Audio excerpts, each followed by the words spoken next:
चलो जी, क्वेरी बताओ। अगर क्वेरी है तो बताओ, नहीं तो फिर आगे बढ़ते हैं। ठीक है, सेक्शन 34 को उसकी जगह पे ही पढ़ लेंगे। थोड़ा इतना आपको समय मिल जाएगा, थोड़ा सा वो इलेबोरेट करने का, चीजों को थोड़ा ठीक हो जाएगा। 7-8 पे डिफरेंस लिख लिया, घर से होमवर्क दिया था।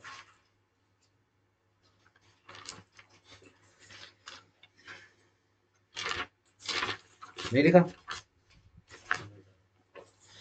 लिखो फटाफट, डिफरेंस लिखो।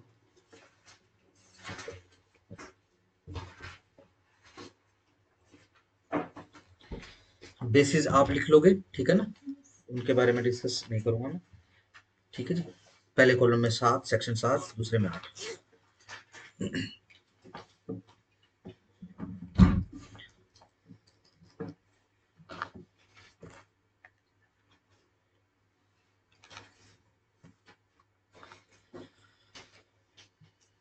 मुझे पता था नहीं लिखोगे, इसलिए मैंने याद कर दिया। हाँ, लिखो जरा। फर्स्ट डिफरेंस लिखो, बना दिया कॉलम, बना दिए? ठीक है, लिखो, साथ में लिखो। It provides rule of common law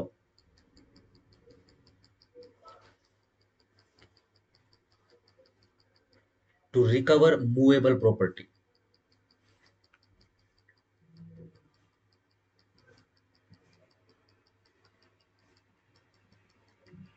8 में लिखो, it provides equitable rule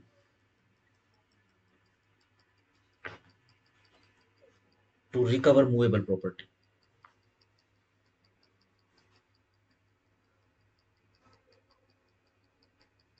second लिखो डिफरेंस, साथ में लिखो। Section 7 provides an independent rule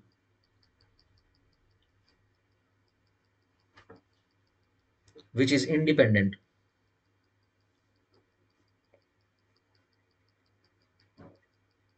from the nature of property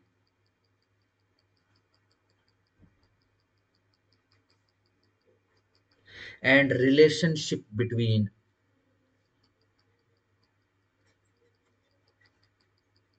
the parties for filing suit under section 7।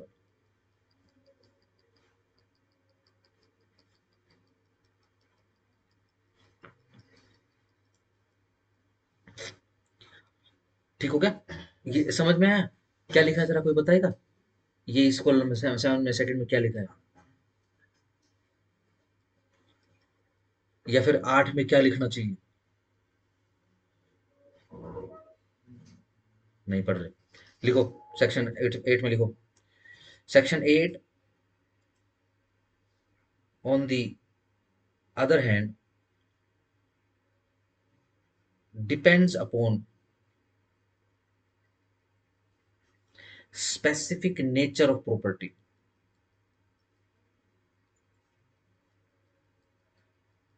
or relationship between parties to the suit। लिखो, third लिखो, 7। पूछ लेना, ना समझ में आया, मुझे लग रहा है कि तुम समझ रहे हो। सर सेक्शन 7 में भी तो मूवेबल प्रॉपर्टी की बात कर रहे हैं। बट सेक्शन 7 में जनरल रूल है, मतलब प्रॉपर्टी कोई भी हो, चाहे वो स्पेसिफिक आइडेंटिफाइबल प्रॉपर्टी हो या सिंपल मूवेबल प्रॉपर्टी हो, ठीक है जी। अगर आपने उसको रिकवर करना है, ठीक है जी, तो सेक्शन 7 में जाओगे, सेक्शन 7 से फिर 9 में जाओगे, सीपीसी। ठीक है, लेट से मेंशन करना है अगर आपको कि भाई ये स्पेसिफिक आइडेंटिफाइबल मूवेबल प्रॉपर्टी है, तो वाया सेक्शन 7, सेक्शन 9 सीपीसी, इस तरीके से जाओगे। लेट से स्पेसिफिक इमूवेबल प्रॉपर्टी नहीं है, specific identifiable, sorry, specific identifiable movable property नहीं है, तो सेक्शन 7 का जिक्र भी क्यों करोगे? सिंपल सेक्शन 9 का दावा डाल लो। ठीक है ना? सिंपल है, बस इतना सा है। लेकिन जब सेक्शन 8 की बात करते हैं तो उसमें यही मूवेबल प्रॉपर्टी स्पेसिफिक है with specific relationship between the parties. जैसे 8 के 1 में क्या रिलेशन है? एजेंट या ट्रस्टी। एजेंट का या ट्रस्टी का, ठीक है जी। और बी में बैंक डिपेंडेंट है इसमें तो, कि ठीक है ना, बेंगल, कंपनसेशन। ठीक है ना, ना ना ना ना, तो वो तीन वाली, डिफरेंट आ गए रिलेशनशिप। हाँ, जो मूवेबल प्रॉपर्टी है, ठीक है ना, उसके रिगार्डिंग अगेन स्टेटस की बात नहीं कर रहे हो कि पार्टीज का स्टेटस क्या है, ठीक है ना, उनका रिलेशन क्या है, ठीक हो गया। अब एक आदमी ने अपनी ड्रेस दे दी, ठीक है, ड्राई क्लीनर को, ठीक है, अगेन एक रिलेशन बन गया उस प्रॉपर्टी के रिगार्डिंग। सी में भी यही है, ठीक है जी, डी में भी यही है, सही। साथ में ऐसा कुछ नहीं है, साथ में तो सारी प्रॉपर्टी किसी भी तरीके की प्रॉपर्टी मूवेबल होनी चाहिए बस।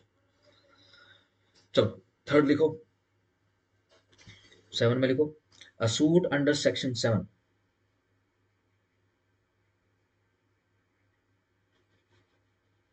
Can be brought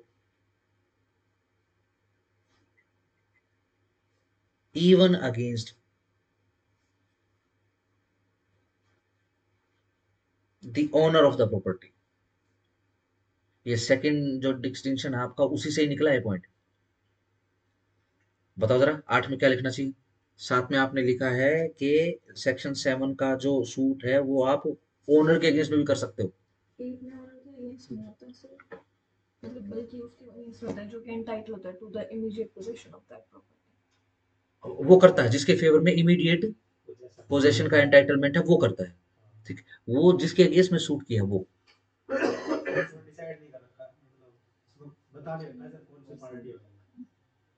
person in position. Defendant ही होगी। हाँ, देखो मैं तो सिंपल कह रहा हूँ, थोड़ा सा कॉमन सेंस लगाओ। अगर आपने थर्ड जो डिस्टिंक्शन है उसमें सेक्शन 7 में लिख दिया कि ओनर के केस में करोगे, तो अगेन डिस्टिंक्शन कर रहे हो, तो 8 में तो आपको ये लिखना पड़ेगा कि वाइस वर्सा पॉसिबल नहीं है। ये कैसे बोल पा रहे हो? लिखो, या 8 में लिख लो, vice versa is not possible.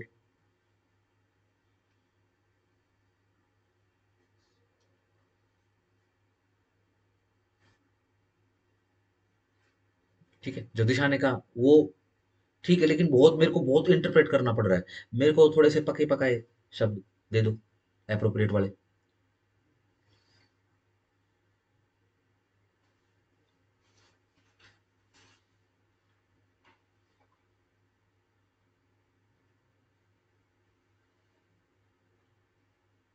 Again immediate possession के लिए जो भी एंटाइटल है वही सूट करेगा। अब ये इमीडिएट पोजेशन का जो एंटाइटलमेंट है ये ओनर के भी खिलाफ हो सकता है, अदरवाइज भी हो सकता है, ठीक हो गया। सिंपल वाइस वर्सा इसी कारण से आपने लिखा है। लिखो नंबर 4।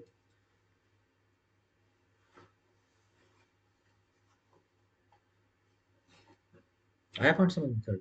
क्या नहीं आया? पूछ सकते हो। सेक्शन 7 में हम ओनरशिप ट्रांसफर करने की बात कर रहे हैं, वही रिकवर करेंगे। सेक्शन 8 में सिर्फ पोजेशन रिकवर कर रहे हैं, ओनर से कोई लेना देना नहीं है उसका, ठीक हो गया, सही। ओनर है लेकिन पोजेशन आप ले सकते हो, क्या टेंशन है। बट रिकवरी जो 7 वाली रिकवरी है उसका तो मतलब ये इधर आने दे बस। चलो 4 मिनट लिखो 7 में, the plaintiff need not to be having special or temporary right to the present possession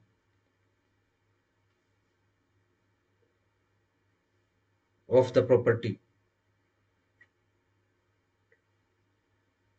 for filing suit।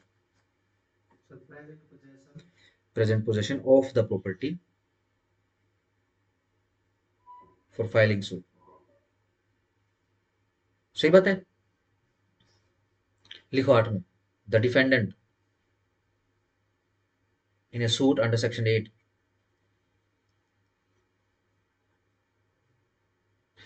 needs to be in possession or control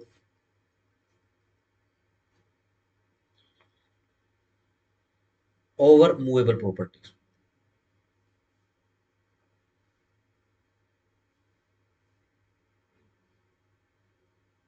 ठीक है जी।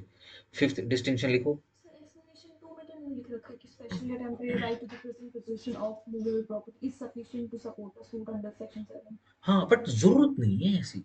सेक्शन 8 का सूट डालोगे ना तो एटलीस्ट टेम्परेरी पोजेशन होना चाहिए आपका, यानी एंटाइटलमेंट टू दी पोजेशन होना चाहिए आपका इमीडिएट का। 7 के डालने के लिए ऐसा जरूरी नहीं है। लेकिन एक्सप्लेनेशन के थ्रू क्या बता रहे हैं कि लेट से किसी का ऐसा पोजीशन होता है, मतलब ये थोड़ी ना तो 7 का सूट नहीं डालेगा। अगर 7 में बनता है उसका सिंपल रिकवरी सूट बनता है तो 7 में डालेगा, स्पेसिफिक बनता है तो 8 में डालेगा। लिखो फिफ्थ डिस्टिंक्शन लिखो, साथ में लिखो लिखो। अ डिक्री अंडर सेक्शन 7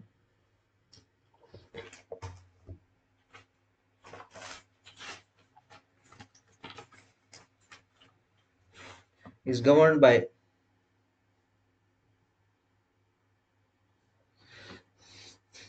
और 21 रूल 10 सीपीसी। 20 में क्या था? और 20 में क्या था? ठीक है 20 10 लिखोगे, 21 का 21 का 1 का 0 बना दो। CPC and the plaintiff has to state the estimated value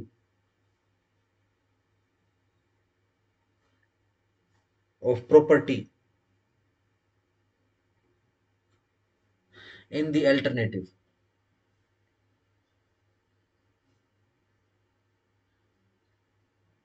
ठीक हो गया? सही समझ आ रहा है? क्या पॉइंट लिखा है आपने? पॉइंट ये लिखा है कि अगर सेक्शन 7 के दावे डलते हैं, सूट डलते हैं, तो प्लेंटिफ को एस्टिमेटेड वैल्यू बतानी पड़ेगी। जरूरी है या ये ऑप्शनल है? सोचो सीपीसी के हिसाब से जरूरी है। सेक्शन 8 वाले में दावे में बतानी पड़ेगी। क्यों? शाबाश, बिल्कुल सही बात है। पोजीशन क्लेम कर रहा ऐसे है? कुछ चीजें ऐसे भी हैं जिनका कोई सेक्शन 8 में उनके पोजीशन हिसाब क्लेम से कर रहा वैल्यू नहीं है? है। छुट्टी कर ले तू, घूम ले।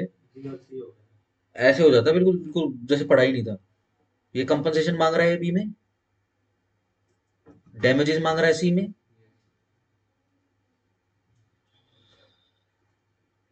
पोजेशन करते समय या पोजेशन मांगते समय आपको उसकी वैल्यू बताने की जरूरत नहीं है। Irrespective of the value of the property possession दिया जाएगा। पोजेशन वहां पर बताया जाता है जब आप पोजेशन, बेसिकली एस्टिमेटेड वैल्यू वहां पर बताई जाती है जब आप पैसे डिमांड कर रहे होते हो, via compensation, via damages, via indemnifications etcetera. ठीक है ना? इंटरेस्ट वगैरह तो आपको बताना पड़ता है। क्यों बताना पड़ता है सीपीसी वाले?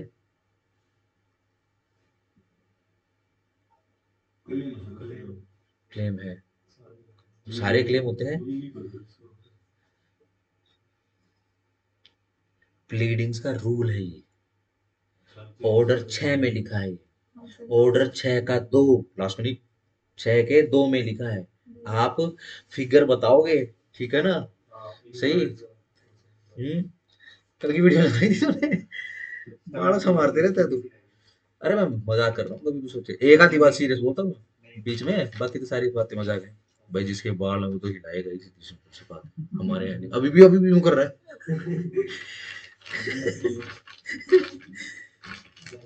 हेड एंड शोल्डर है हमारा ये, है ना? जब हम पढ़ते होते थे ना ये, पता नहीं आजकल बच्चों की आदत है कि नहीं नाम निकालने की। है सर। सबके नाम निकाल, मतलब हमारी क्लास में जिसके सबसे बढ़िया बाल होते थे ना उसको हेड एंड शोल्डर बोलते थे। हेड एंड शोल्डर आ गया।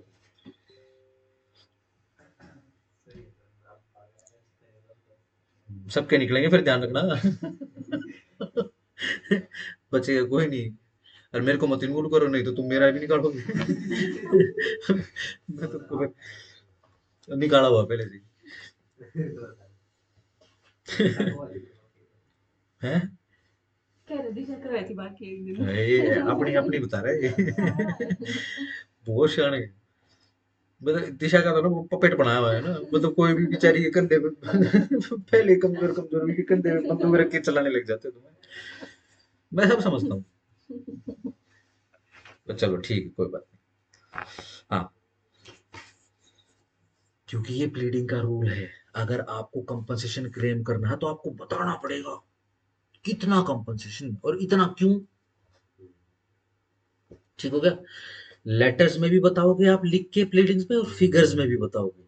दो दो बार लिखना पड़ेगा हर जगह, मनी सूट्स में। कहीं पर भी जहां पर आप मनी क्लेम कर रहे हो। हाँ, मनी सूट भी है वो। ठीक हो गया ना। ठीक है। जहां भी अमाउंट का जिक्र करो वहां आपको लिखना पड़ेगा, ये प्लीडिंग के रूल्स है। 8 में इसलिए नहीं लिख रहे हो क्योंकि लिखा हुआ ना कि भैया compensation in money adequate relief है नहीं, कितना मांगेगा वो, उसको बेचारे को क्या पता कि कितने में उसका भरेगा। सही हो गया। डन।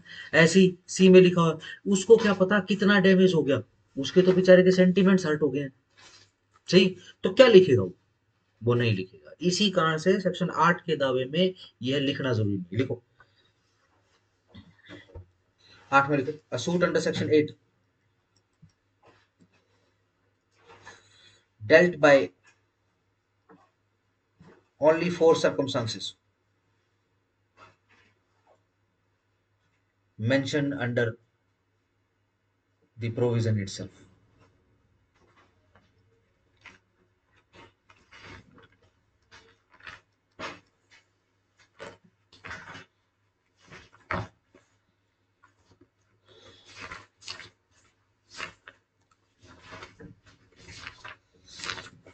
आज सेक्शन 14 पे आज आपको ये शेड्यूल भी करा दूंगा मैं, आज याद भी करवा दूंगा ये, ठीक है ना। 2018 की अमेंडमेंट भी बता दूंगा क्या थी।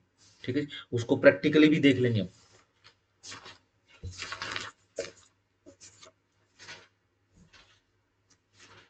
चलो, कल की जो भी क्लास में कराया, ठीक है ना, वो मेरे हिसाब से आपने पढ़ी है तो उसमें कोई क्वेरी नहीं है। अगर क्वेरी है तो पूछ लो। ठीक हो गया। ध्यान रखना अननेसेसरी क्वेरी बहुत आएंगे अब। ठीक है ना, इसलिए जो ऑलरेडी आपके सेक्शन निकल चुके हैं उनमें जो भी क्वेरी हो पूछ लो। होगा क्या, जबरदस्ती सेक्शन 13 को अलग अलग सेक्शन के साथ भिड़ाने की कोशिश करने लगोगे, सेक्शन 12 को अलग अलग जगह भिड़ाने की कोशिश करने लगोगे, फिर अननेसेसरी सवाल उत्पन्न होंगे। हर बार याद कराना, क्योंकि सेक्शन 12 बड़ा बहुत है। हर बार याद कराना पड़ेगा, भाई ये इस लाइन में लिखा है, देखो ये इस पैराग्राफ में लिखा है, ये प्रोविजन में लिखा है, ये एक्सेप्शन में आ गया। ठीक हो गया। इनकम्प्लीट रीडिंग है तो पूछ सकते हो, नहीं है तो आ जाओ आगे। आई होप आपने कर लिया है। चलो भैया, आओ जी, सेक्शन 11 कर लेते हैं, मेन प्रोविजन। सेक्शन 9 में क्या आ गया है, सेक्शन 9 में सिंपल ये आ गया भाई, जिसके पास जो भी डिफेंस बनेगा, चाहे एसआरए में डिफेंस मिलता हो एसआरए का भी ले लो, एसआरए के अलावा कॉन्ट्रैक्ट से रिलेटेड जो भी लॉज हैं उसमें अगर डिफेंस मिले तो वहां पे ले लो। ठीक है ना। 10 में क्या लिख दिया, स्पेसिफिक अगर परफॉर्मेंस। स्पेसिफिक परफॉर्मेंस करानी है कॉन्ट्रैक्ट की तो यहाँ कराओगे एसआरए में। ठीक है जी।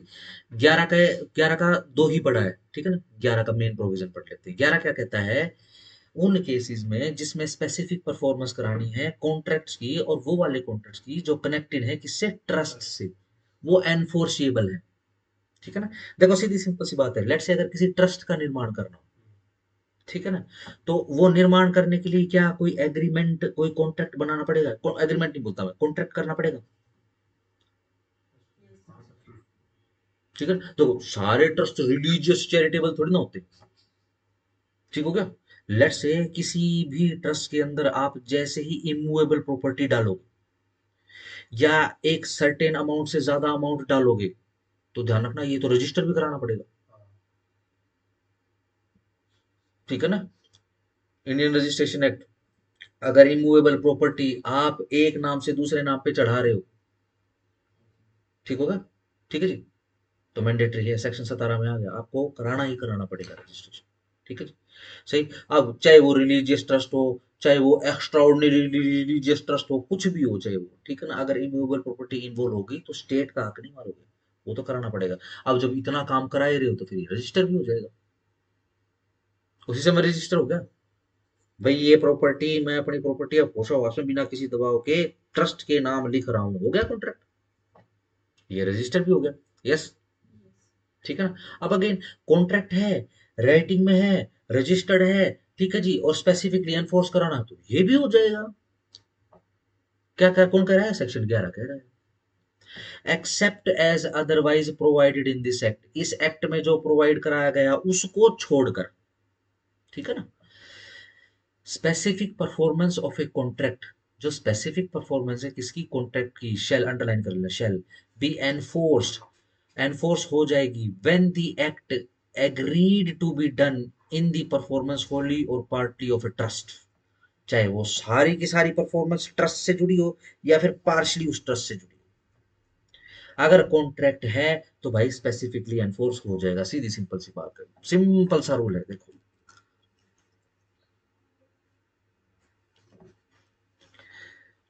देखो सिंपल ध्यान लगाना, कोई भी कॉन्ट्रैक्ट है, एनी कॉन्ट्रैक्ट लिख देता हूं, ठीक है, इट कैन बी स्पेसिफिकली, क्या लिख दिया मैंने, पता नहीं क्या क्या लिख देता हूँ, ये हटा दो, स्पेसिफिकली एनफोर्स्ड अंडर सेक्शन 10, शाबाश,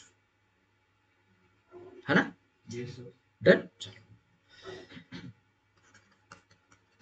special contract with respect to trust, इसका जिक्र कहाँ गया, 11 में आ गया। बात दोनों में एक ही चीज बोली जा रही है।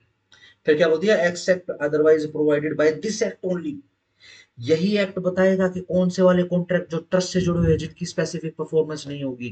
किसने बताया कल, 11 के 2 ही, 11 का 2 ही बता रहा है आपको, ये जो एक्सेप्ट एज अदरवाइज प्रोवाइडेड है, ठीक है ना, इसको एक्सेप्ट को अंडरलाइन करके और 11 के 2 से मिला लेना इसको, इस हिसाब से।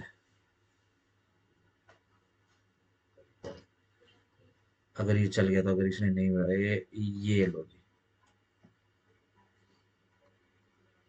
डन, सिंपल, यही सेक्शन बता रहा है। अगेन क्या कह रहा है, ए कॉन्ट्रैक्ट मेड बाय किसी ट्रस्टी के द्वारा, जो कि अपनी पावर उसने एक्सेस कर ली है या फिर ब्रीच कर दिया है स्वयं ट्रस्ट का, can not be specifically enforced, ठीक है ना। ध्यान रखना, अगर breach of contract, breach of trust trustee की कारण हुआ है, ठीक है ना, तो स्पेसिफिकली एनफोर्स नहीं होगा, ठीक है ना। जिसने ब्रीच ऑफ ट्रस्ट किया है अगर वो ट्रस्टी है तो वो स्पेसिफिकली एनफोर्स नहीं करवा सकता।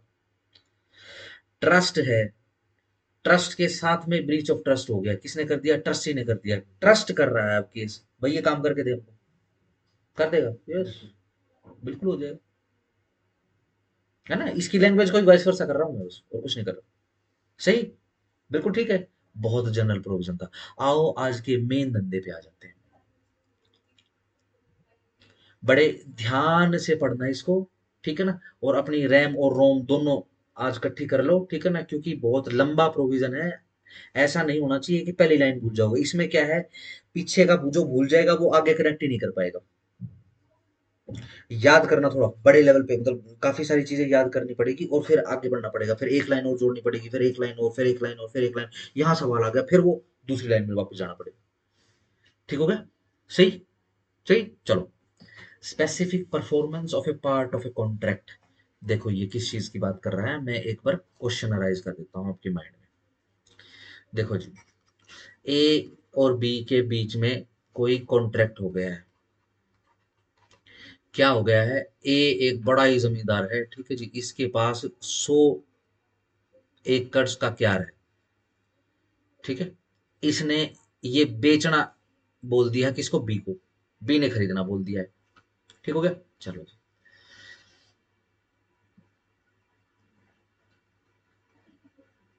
ठीक है जी। अब क्या करता है, 90 एकड़ तो दे देता है, दे दिए, 10 एकड़ नहीं दे रहा, उस सिचुएशन में क्या करेंगे, स्पेसिफिक परफॉर्म करा रहे हो कॉन्ट्रैक्ट को, कैसा, पार्शली। 90 एकड़ के लिए तो स्पेसिफिक परफॉर्म कराने की जरूरत ही नहीं है। क्यों जरूरत नहीं है? क्योंकि वो तो हो चुका है परफॉर्म। 10 एकड़ करा रहे हो स्पेसिफिक परफॉर्म, ठीक है, चलो 10 एकड़ हो गया। एक 50 एकड़ के लिए समझ लेना, ठीक है ना। वाइस वर्सा नहीं करूंगा कि 10 एकड़ ही जो है दिए हैं, 90 नहीं दिए, उसकी बात नहीं कर रहे। ठीक हो गया, सिंपल है। आगे आगे हो जाना, घर बीमार होके जाओगे फिर।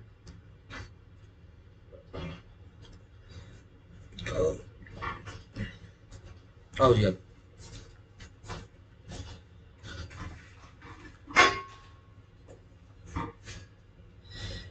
Specific performance of part of contract, पूरे कॉन्ट्रैक्ट की बात नहीं कर रहे, किसकी, पार्शियल कॉन्ट्रैक्ट की बात कर रहे हैं।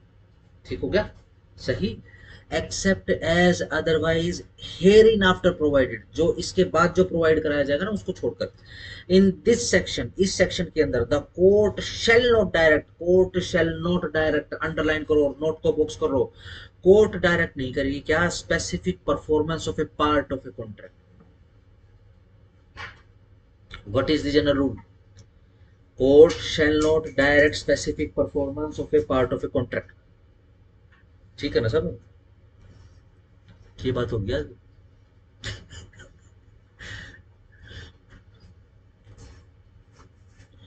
ठीक हो गया, जनरल रूल क्या है, पार्ट कॉन्ट्रैक्ट, पार्शियल कॉन्ट्रैक्ट की स्पेसिफिक परफॉर्मेंस के आदेश कोर्ट नहीं देगी।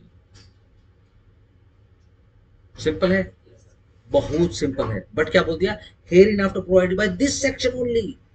लेकिन इसी सेक्शन में जो मेन प्रोविजन है, जो मेन जनरल रूल जो आ गया, इसी के एक्सेप्शन इसी सेक्शन में नीचे लिखे हुए हैं। ठीक है ना। जनरल रूल क्या है, ध्यान रखना, जनरल रूल क्या है, ये डायरेक्ट आ जाता है और बच्चे क्या हो सेक्शन 12 के 2 3 4 में डाल के और पता नहीं क्या लिख के आते हैं।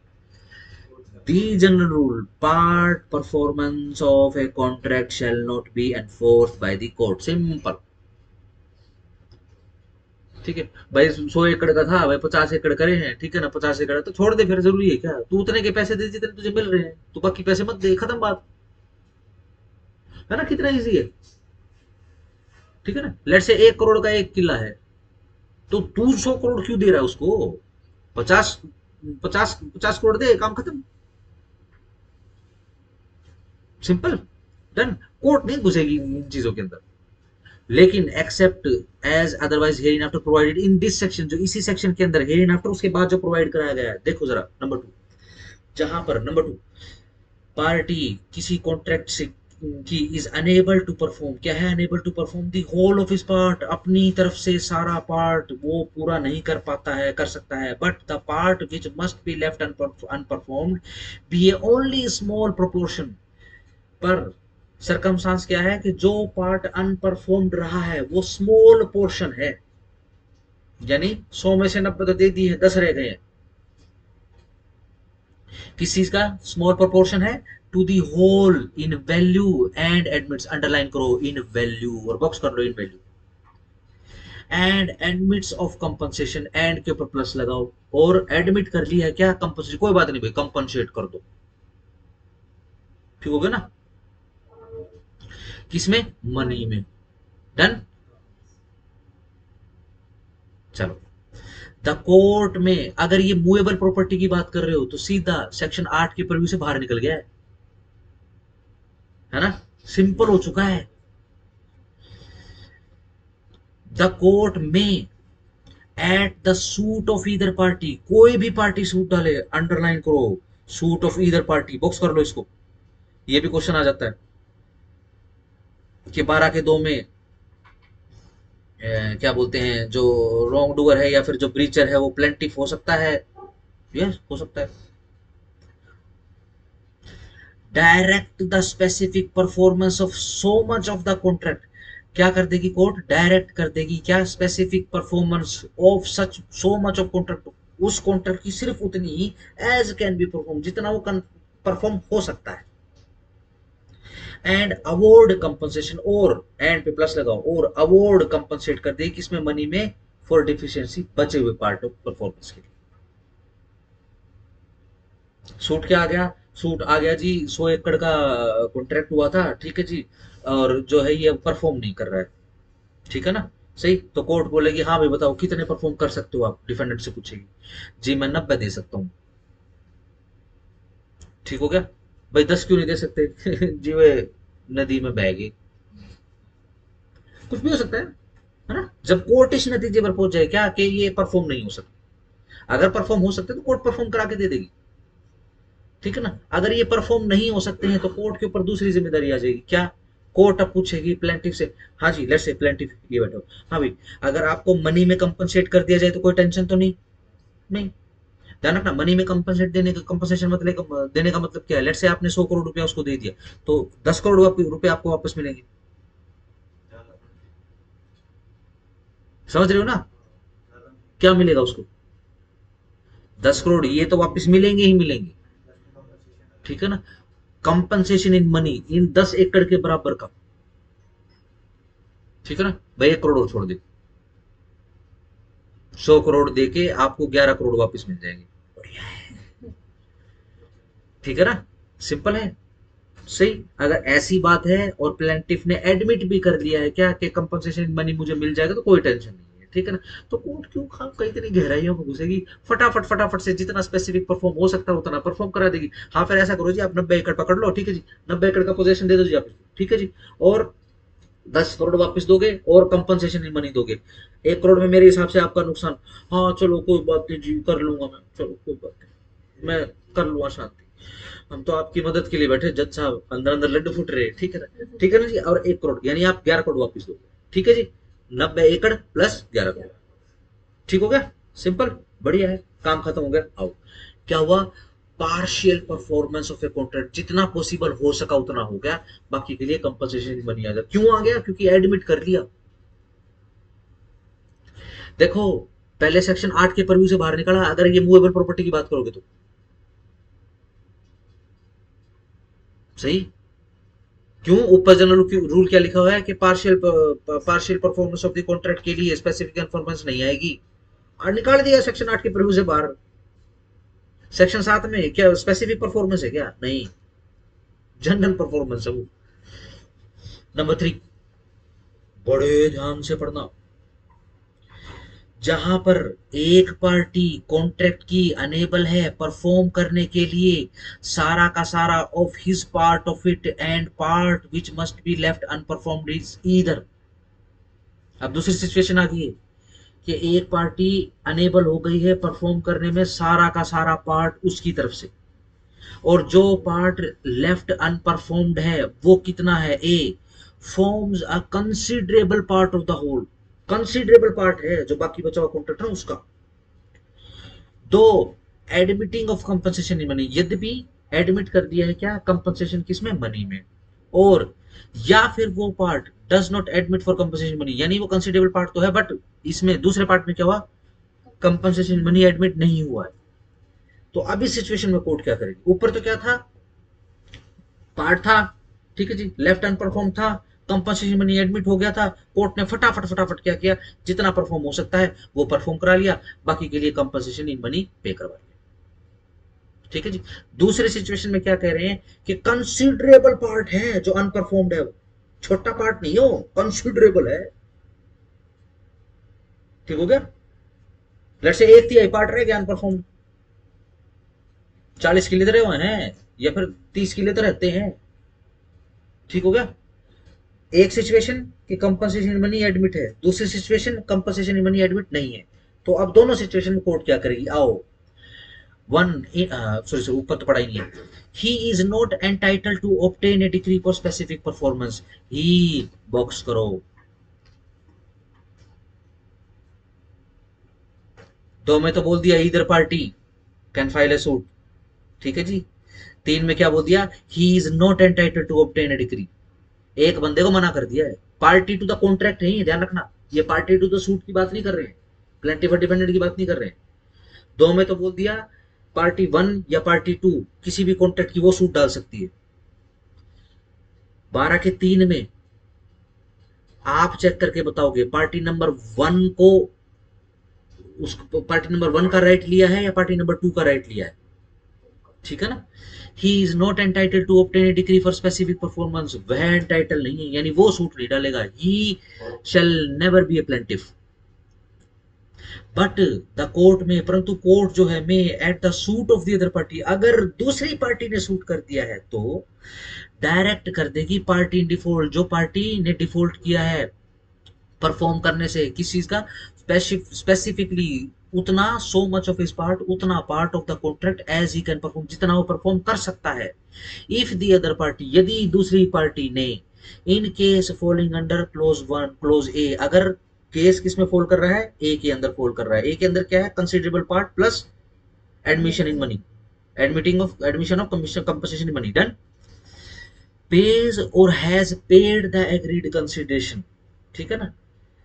दूसरे वाली पार्टी ने क्या किया है, पे कर दिया है, या वो पे करता है, या वो पे कर देता है, ठीक है जी। क्या, जो भी एग्रीड कंसिडरेशन था, ठीक है ना, किसका, सारे के सारे कॉन्ट्रैक्ट का, reduced by the consideration for the part which must be left unperformed, but उसमें से वो वाला अमाउंट घटा लेंगे जितना अनपरफॉर्म्ड रहा है। 1 करोड़ का 1 किला, ठीक है जी। कंसिडरेबल पार्ट कितना मान लें, 30 मान लेते हैं, ठीक है ना। 30 एकड़ यानी 70 एकड़ दे दिया है, 70 करोड़ दे दिया, ठीक हो गया। 70 करोड़ के बराबर परफॉर्म करा लेंगे, और 70 करोड़ में से 30, 100 करोड़ में से 70 का स्पेसिफिक परफॉर्म करवा लेंगे, 70 करोड़ ही रुपया दिलवा देंगे, ठीक है ना। और वो जो दूसरी पार्टी है, वो उसने या तो पे कर चुका है वो, या वो पे करने के लिए तैयार है, ही पेज, वो पे कर देता है, अभी कर देता है भाई, क्या टेंशन, ठीक है ना। which must be left unperformed and in case falling under clause B, और अगर यह clause B में fall करता है, यानी considerable but not admission in compensation money, pays और has paid, या तो पे कर देता है, पे कर चुका है, या पे करता है, the consideration for whole of the contract without any abatement, बिना abatement के, बिना किसी काट छाट के, ठीक है जी। एंड इन ईदर केस, किसी भी केस में रेलिंक्विश कर देता है सारे के सारे claims to the performance of the remaining part of the contract, कि भैया नहीं करवानी specific performance remaining part of contract की, ठीक है जी। And all rights to compensation, और तो और कंपनसेशन के राइट भी जो है रिलिंक्विश कर दे रहा है, ईदर फॉर द डिफिशियंसी, कमी पेशी के लिए हो, या फिर जो भी उसको लॉस, या फिर जो भी उसको डैमेजेस हुए हैं, sustained by him through the default of the defendant, default of the defendant के, ठीक है जी। दोनों सिचुएशन में जितना परफॉर्म कर सकता है उतना परफॉर्म करवा लेंगे, ठीक है जी।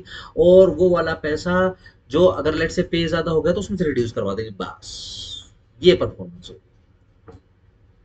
ठीक है जी। बाकी सारा का सारा दारोमदार इस बात पे है कि आपको इस प्रोविजन की, थर्ड के प्रोविजन की, क्या पहले पैराग्राफ की दूसरी तीसरी लाइन याद है कि नहीं, बस ठीक हो गया।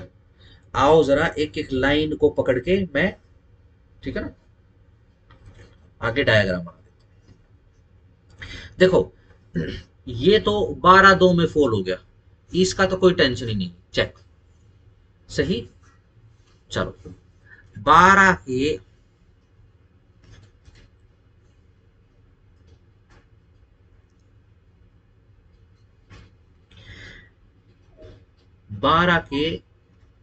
3 में, ठीक है जी, सबसे मोटी कंडीशन क्या है कि कंसीडरेबल पार्ट है जो अनपरफॉर्म्ड है,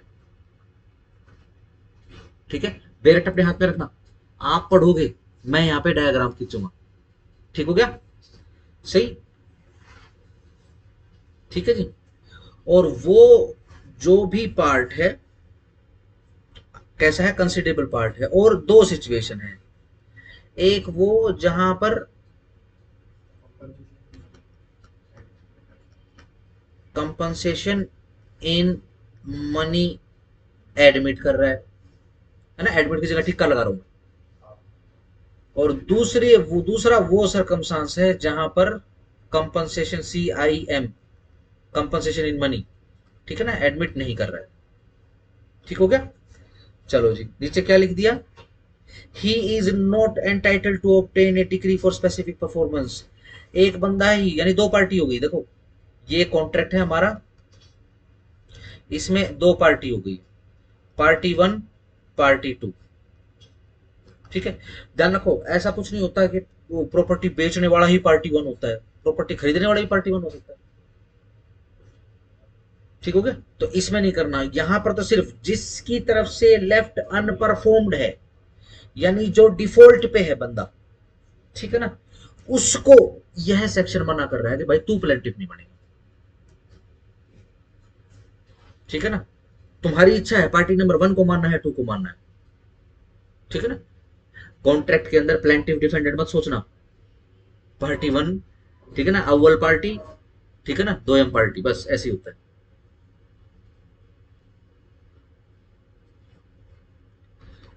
किसको मानो, पार्टी नंबर वन को बोल दूं, ये लो, इसको मना कर दिया। लेकिन क्या कह रहे हैं कि अगर दूसरी पार्टी ने केस कर दिया है, कहां गया कहां गया कहां गया कहां गया, हाँ, बट द कोर्ट में at the suit of the other party direct the party in default, party number one को डायरेक्शन दे देगी, कोर्ट डायरेक्ट कर देगी क्या, के स्पेसिफिकली परफॉर्म कर दे, ठीक है ना, जितना ही कैन, जितना वो परफॉर्म कर सकता है। ठीक है ना, सिंपल। जनरल रूल क्या था, अगर पार्शियल कॉन्ट्रैक्ट का लिए स्पेसिफिक परफॉर्मेंस का सूट आ गया तो कोर्ट नहीं बोलेगी, 12 के 2 में एक्सेप्शन फर्स्ट आ गया, 12 के 3 में एक्सेप्शन सेकंड आ गया, बस उस एक्सेप्शन की कंडीशंस पढ़ रहे हो आप। सर अगर वो जानती नहीं कर रहा, जैसे मान लो उसने प्रॉपर्टी देखी, हम्म, उसने 100 करोड़ का डील कर ली, हम्म। बट प्रॉपर्टी के रेट बढ़ गए, तो इसी कारण से तो कैन लिखा है, आप तो इक्विटी के बाहर चले गए हो। ठीक है जी, कोई भी रीजन है, लेट से, अब वो रीजन, अब ये देखो, ये आप समझोगे कि वो कोर्ट में जाके ऐसे बोल सकता है जी रेट बढ़ गई मैं तो और रेट लूंगा। जब कॉन्ट्रैक्ट हुआ था जिस हिसाब के रेट थे जो थे उस पे हो चुका है।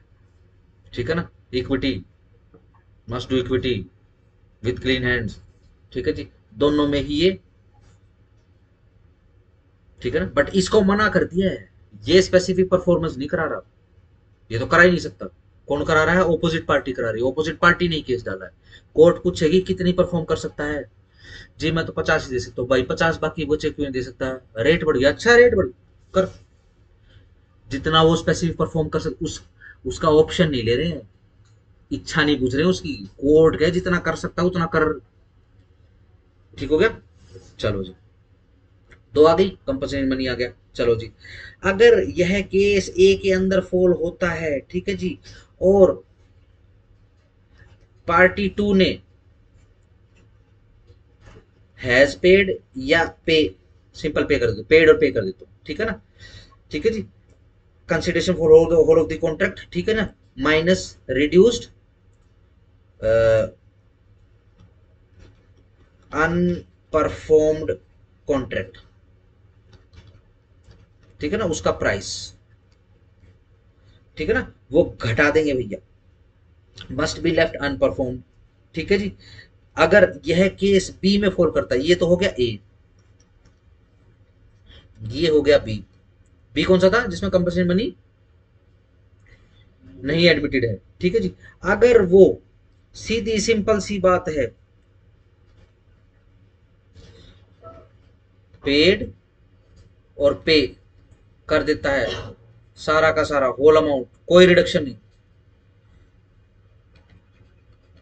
विदाउट अबेटमेंट, बदलाव होता है अबेटमेंट का मतलब, ठीक है ना,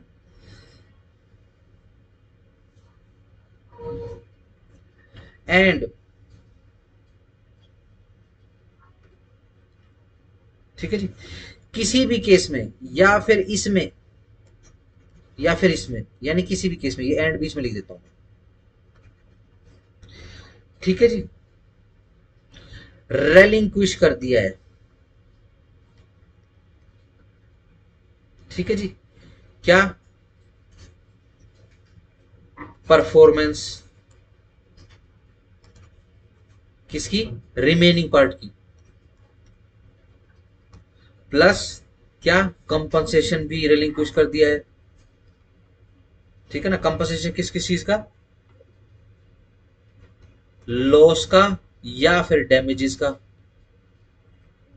ठीक है ना। अगर ये चीज कर देता है, ठीक है जी, तो यहां पर कोर्ट फिर ऊपर चले जाओगे वापस, कहा, जो 3 के बी के नीचे लिखा हुआ है, ठीक है ना, वही, the court may at the suit of the other party direct the party in default to perform specifically so much of his part of the contract as he can perform। बस, जिसके अंदर कंपनसेशन इन मनी एडमिट कर लिया वो उसको compensation मिल जाएगा, ठीक है ना। जिसमें कंपनसेशन मनी एडमिट नहीं किया उसको कंपनसेशन मनी नहीं मिलेगा। बट उतना ही स्पेसिफिक परफॉर्म होगा जितना वो कर सकता है। वो कर सकने का मतलब जो पार्टी एट डिफॉल्ट है वो कर सकता है, और कर सकने का मतलब उसका ऑप्शन नहीं है। कोर्ट पता लगाएगी वो कर सकता है कि नहीं कर सकता है। लेट्स से आप लोग जजेज और मैं हूँ पार्टी जी, रेट बढ़ गई, रेट बढ़ गई मतलब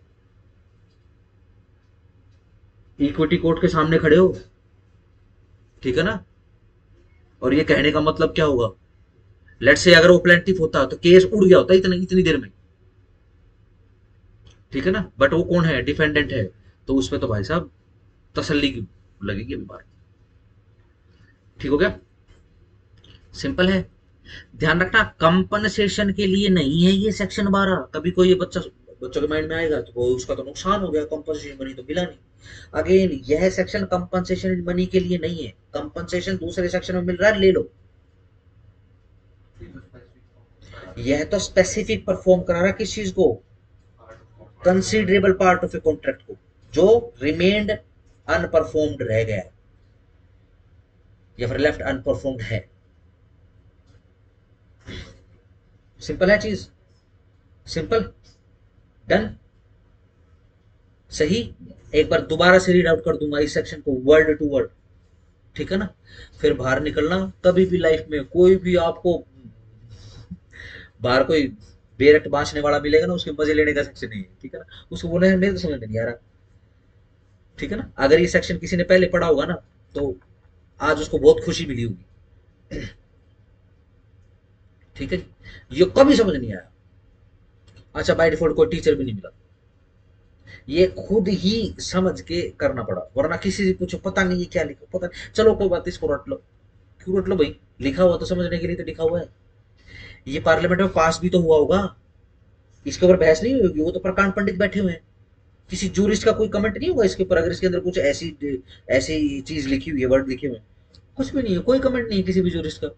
तो हमारी ही बुद्धि में थोड़ी सी कमी है, वो थोड़ी सी अपग्रेड करके फिर दोबारा से पढ़ा तो समझ में आ गया, ठीक हो गया। बस सेक्शन लंबा है, हमको जंप करना है अकॉर्डिंगली, समझ में आ जाएगा। जंप जो बच्चा नहीं कर पाएगा उसके लिए यह बिल्कुल सफेद अक्षर की तरह हो जाएगा। आओ पढ़ दूं, खाली स्क्रीन पढ़ रहा हूं बस। जहां पर एक पार्टी अनेबल है, वो परफॉर्म नहीं कर सकती है, उसकी तरफ का पार्ट, ठीक है जी, और जो ये पार्ट है जो कि लेफ्ट अनपरफॉर्म्ड है वह कंसिडरेबल पार्ट ऑफ है सारे के सारे कॉन्ट्रैक्ट का, और एडमिशन हो चुका है कंपनसेशन इन मनी का, और या फिर एडमिशन इन कंपनसेशन मनी नहीं हुआ है, ठीक है जी। किसी भी सूरत में ये जो पार्टी है, जो पार्टी है डिफॉल्ट है, जिसकी तरफ से लेफ्ट अनपरफॉर्म्ड है कॉन्ट्रैक्ट, वो स्पेसिफिक परफॉर्मेंस का दावा नहीं कर सकते। परंतु कोर्ट जो है वो दूसरी पार्टी ने अगर दावा कर दिया है तो स्पेसिफिकली परफॉर्म करवा लेगी कोर्ट, उतना जितना स्पेसिफिकली परफॉर्म हो सकता है, ठीक है जी। किस हिसाब से, अगर ए के अंदर फॉल करता है और पैसे पे कर दिए हैं, ठीक है ना, पैसे पे कर दिए हैं, तो फिर क्या करेंगे, वो वाले पैसे घटा देंगे जो अनपरफॉर्म के लिए नहीं दिए जाएंगे, ठीक है जी, वो घटा देंगे, और कंपनसेशन मनी तो एडमिट हो चुका है, कंपनसेशन इन मनी मिल जाएगा। और उस केस के अंदर जिसमें कंपनसेशन मनी एडमिट नहीं हुआ है, ठीक है जी, उसके अंदर क्या करेंगे, स्पेसिफिक परफॉर्मेंस उतने की करवा लेंगे जितने की पॉसिबल हो सकती है, और कंपनसेशन मनी नहीं देंगे, ठीक हो गया। चलो जी, और इसी केस में आगे बढ़ रहे हैं क्या, कि किसी भी केस के अंदर भाई देखो पैसे तो दे दिए हैं लेकिन रेलिंक्विश कर दिए हैं सारे के सारे राइट, भाई हमको कुछ नहीं चाहिए जी। कोर्ट में केस आ गया, देखो जी, आप देखो जज साहब, हमें नहीं चाहिए कुछ भी, ना कंपनसेशन ही मनी चाहिए, लॉस हो गया, डैमेज हो गया, वो हमारी हमारे ऊपर है जी, ठीक है जी, हमको नहीं चाहिए, ठीक है जी। आप जो है ना प्लीज अपने हिसाब से देख लो, अगर कोर्ट को ठीक लगे, अगेन यहाँ पर कोर्ट की डिस्क्रिप्शन की बात हो रही है, कोर्ट को लग रहा है कि नहीं स्पेसिफिक परफॉर्मेंस उतना तो करा ही दूं जितना आप कर सकता हो, ठीक हो गया, सिंपल है। आगे चलोगे तो और आएंगे ऐसे ऐसे सेक्शन जिसमें लिखा होगा कि भैया कोर्ट को ठीक लगेगा, ठीक है ना, कंपनसेशन के साथ साथ में स्पेसिफिक परफॉर्मेंस भी करवा देंगे जज साहब। डैमेजेस तो दे ही रहे हैं और साथ साथ में स्पेसिफिकली परफॉर्म भी करवा देंगे, स्पेसिफिक रिलीफ भी दे देंगे जज साहब, अगर जज साहब को ठीक लगेगा तो। कोई फर्क नहीं पड़ता, कंपनसेशन के साथ में स्पेसिफिक रिलीफ नहीं मांगा प्लेंटिफ ने तो भी जज साहब दे देंगे, डिस्क्रिप्शन है भाई कोर्ट की। ठीक हो गया, सिंपल है। आगे चले, चलो आगे आ जाओ। नंबर 4 पढ़ रहा हूं। When a part of a contract, कोई part of a contract which taken by itself can and ought to be specifically and performed stands on a separate and independent footing from the another part of the same contract which cannot or ought not to be specifically performed, the court may direct specific performance of the former part। देखो जी, कोई contract है, ठीक है ना, और उसमें 50-50 कर लें, 50-50 कर लें, 50% जो है वो परफॉर्म कर दिया है,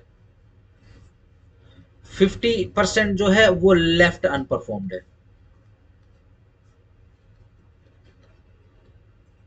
डन, सही है।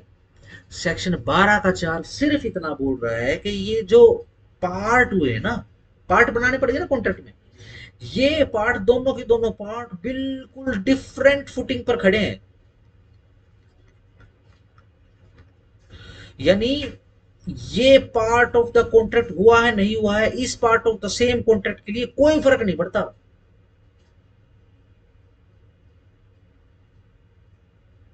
सही, यानी इस पार्ट की परफॉर्मेंस इसको अफेक्ट नहीं कर रही और इस पार्ट की परफॉर्मेंस इसको अफेक्ट नहीं कर रही, इसको सेपरेट कर सकते हैं, ठीक है ना। तो कोई बात नहीं, अगेन कोर्ट की डिस्क्रिप्शन है, कोर्ट को लगेगा ठीक है करवा देंगे परफॉर्म, नहीं तो नहीं। आओ जरा दोबारा से पढ़ देते। जब वो वाला पार्ट जो कॉन्ट्रैक्ट का टेकन बाय इटसेल्फ अपने आप में can and ought to be specific perform जो हो सकता है, stands on a separate and independent footing, बिल्कुल सेपरेट और इंडिपेंडेंट फुटिंग पे खड़े हुए, ठीक है जी, from another part of the same contract, ठीक है जी, सेम कॉन्ट्रैक्ट के दूसरे बाकी बचे हुए कॉन्ट्रैक्ट से, ठीक है जी, which can not or ought not to be specifically enforce, जो कि स्पेसिफिकली एनफोर्स नहीं हो सकता है, बाकी बचा हुआ कॉन्ट्रैक्ट वो स्पेसिफिकली एनफोर्स नहीं हो सकता है, ठीक है ना। तो जितना स्पेसिफिक एनफोर्स हो सकता है कोर्ट उतना करवा देगी। ठीक हो गया। देखो, जैसे कि एक कॉन्ट्रैक्ट बना लेते हैं, ऐसा ऐसा एक कॉन्ट्रैक्ट एक ही है ये।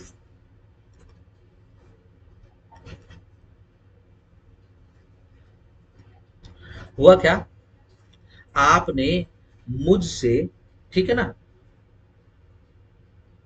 कुकिंग ऑयल मांग लिया है, ठीक हो गया, सही। आपने क्या बोला, भाई मेरे को 50 टन जो है मेरे को दे दे तू मस्टर्ड ऑयल, ठीक है ना, और मुझे तू 50 टन दे दे, बताओ जरा, तो बढ़िया सा ऑलिव ऑयल, निरा महंगा और कुछ नहीं, ठीक है जी, हार्ट अटैक का थान। सही। जब इस देश में मेडिकल जूरिस्प्रूडेंस की स्थापना हुई, ठीक है जी, और जब क्योंकि लॉ के अंदर डालना था उसको, ठीक है ना, तो अब स्टडी कर रहे हैं जूरिस्ट, क्या स्टडी कर रहे हैं, ध्यान रखना मेडिकल जूरिस्प्रूडेंस बिल्कुल नया है, बिल्कुल रिसेंटली आया है, ये पिछली सदी में बिल्कुल, ये आप ये लगाइए 70-80 की बात कर रहे हैं, ठीक है जी। तो जूरिस्ट लिखते हैं इस देश के कि हमारे देश के अंदर हार्ट अटैक जैसी कोई समस्या नहीं थी, ठीक है। पहले देखो हमारा खाना किस में पकड़ रहा था, जब बेसिकली नंबर 1 तो घी, ठीक है ना, उसके बाद अगर तेल है तो मस्टर्ड ऑयल, ठीक है जी, सही। किसी ने कुकिंग उसमें ऑलिव ऑयल में करी है कुकिंग, क्या फर्क है दोनों में, टेस्ट की बात नहीं कर रहा, जो मतलब जैसे कुकिंग करने का मतलब तड़का मारा होगा उसमें तेल में, ठीक है। तड़का मारते मारते ही फर्क समझ में आ जाएगा। सोचो, अगर सरसों के तेल में तड़का लगाना है, ठीक है ना, आधी कड़छी या फिर, ठीक है ना, जो कुकिंग का शौकीन है मेरी तरह, ठीक है ना, उसको पता है, पता लग जाएगा। अब क्या करेगा, 1 चम्मच सरसों का तेल डालेगा, है ना, है ना, जैसे लेडीज वगैरह वगैरह तो करती है कुकिंग, ठीक है। वो सरसों का तेल पूरा पकाना पड़ेगा। अगर आप उसको कच्चा छोड़ोगे तो सरसों सरसों की कड़वाहट भरी स्मेल होती है, वो खाने में रह जाएगी, नुकसान कोई नहीं उसका, ठीक है ना। लेकिन क्या करना पड़ेगा, उसको बढ़िया टेम्परेचर पे पकाना पड़ेगा। उस टेम्परेचर के ऊपर आप उस तेल के अंदर कुछ भी डालोगे, उसके अंदर जो भी हार्म पहुंचाने वाले एंजाइम्स हैं, ठीक है ना, वो सारे जल जाएंगे, ठीक है जी। और खाना जिस टेम्परेचर पे पकेगा, वो मसाला जो है जिस टेम्परेचर पे पकेगा, उस टेम्परेचर पे जो गुड एंजाइम है सिर्फ वही प्रिवेल करे। लेकिन अगर ऑलिव ऑयल के अंदर कुकिंग करते हैं तो नंबर वन, वो गर्म बहुत जल्दी होता है, ठीक है ना, यानी उसके अंदर तड़का लगना शुरू हो जाता है। आप क्या करो, सिंपल ऑलिव ऑयल डालो, ये उसमें भी देखा होगा, कुकिंग शोज में भी देखा होगा, वो क्या करता है, एक वो क्या होता है, वो जो पच पच वाली बोतल होती है, वो कुत्ती की बोतल में जब करेगा, ठीक है जी, और करके बस gas now open the lead on इस हाईएस्ट फॉर्म, ठीक है जी। अब वो करके इतनी देर में चावल चावल कह रहा हूँ, उस पे प्याज डाल देगा, और प्याजों में ऐसा आवाज आएगी, पचर पचर पचर पचर, नहीं पक पाता खाना, वो खाना कच्चा रह जाता है, ठीक है जी। कच्चा खाना खाने से, और ये ऐसा ऑयल जो बहुत जल्दी गर्म हो गया और बहुत जल्दी ठंडा हो गया, हमारे जब शरीर में जाएगा ना और वो ठंडा हो गया, वहां पे वो फैट बन के रह जाएगा। कहाँ पे जाएगा फिर ये तेल, ये नसों के अंदर जाएगा, फिर मजा आएगा हार्ट को, ठीक है। पता नहीं कहाँ पहुंच गया, आज को जूरिस्प्रूडेंस पढ़ रहा हूँ ना, बड़ा मजा आ रहा है, ठीक है जी। ये इंडिया में कब आए हार्ट अटैक, जब से ये स्ट्रीट फूड शुरू हुआ है, जब से ये फास्ट फूड शुरू हुआ है, फास्ट फूड का कल्चर शुरू हुआ है, जब से ये रिफाइंड ऑयल शुरू हुआ है, जब से वेजिटेबल ऑयल डालडा ऑयल शुरू हुआ है, ये हाँ, ये पश्चिम की देन है, हमारे देश की देन नहीं है। खतरनाक होता है वो तो। डालडा इतना खतरनाक होता है, अगर आप उसको खाने लग जाओ ना तो शरीर में देखते देखते 2 महीने के अंदर भड़क होने लग जाएगी, कोई भी आपका अंग जो है फड़कने लग जाएगा। हाँ, लिटरली ऐसा है, ठीक है ना, जो डालडे बना रहा है भाई सब, बट ये डेली नहीं खा रहे हो, मैं तो डेली खाने की बात कर रहा हूँ, ठीक है जी। आप रिफाइंड ऑयल में डेली पकोड़े बनाओ, रिफाइंड ऑयल में, ठीक है ना, डेली पकोड़े खाओ, देखो फिर 1 हफ्ते के बाद अस्पताल खाट पकड़ दो।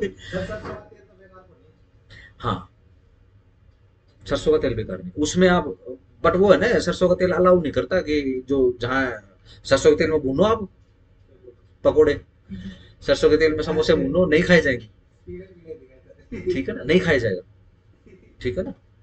हमारे जो पूर्वज थे बहुत सोच समझ के वो उन्होंने चुना, उनको नहीं पता था उस समय नहीं होता होगा स्ट्रीट फूड,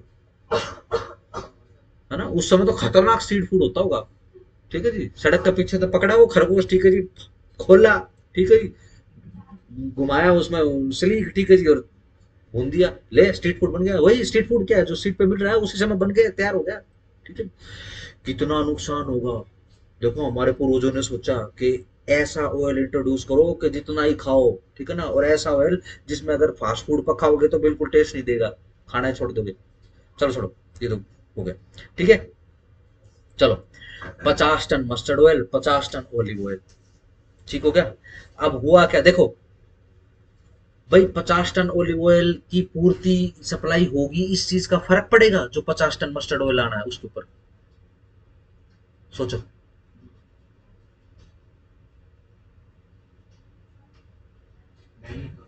मैंने रवि से, कौन ये ऑयल टाइकून है हमारा, ठीक है ना, मैंने इसको ये बोल दिया कि भाई 50 टन सरसों का तेल और 50 टन ऑलिव ऑयल, अगर आप 50 टन ऑलिव ऑयल मुझे पहुंचा देते हो तो क्या मतलब 50 टन मस्टर्ड ऑयल फर्क पड़ गया उसके ऊपर कुछ, ये तो 50 टन अदरवाइज पहुंचाना ही पड़ेगा, है ना, मतलब ये इंडिपेंडेंट है ना, अलग अलग सेपरेट फुटिंग पे खड़े हैं ना, ये वाला ये वाला अलग है,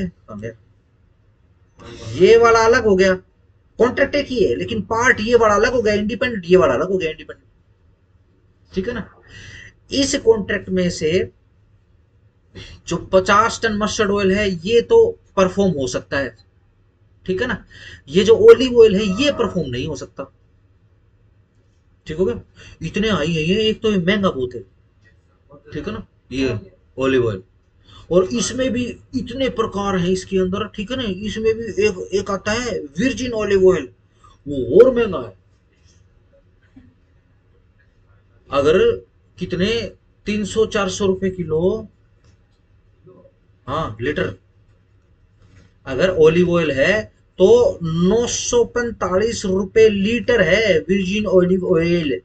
ये क्या है, बस एक बार पका रखा है बस। अरे अजीब, वो तो यार तुम ये क्या बात हुई। पिज्जा खाया है? हर एक ने खाया है। ये ओलिव ऑयल में पकाया जाता है ओरिजिनली।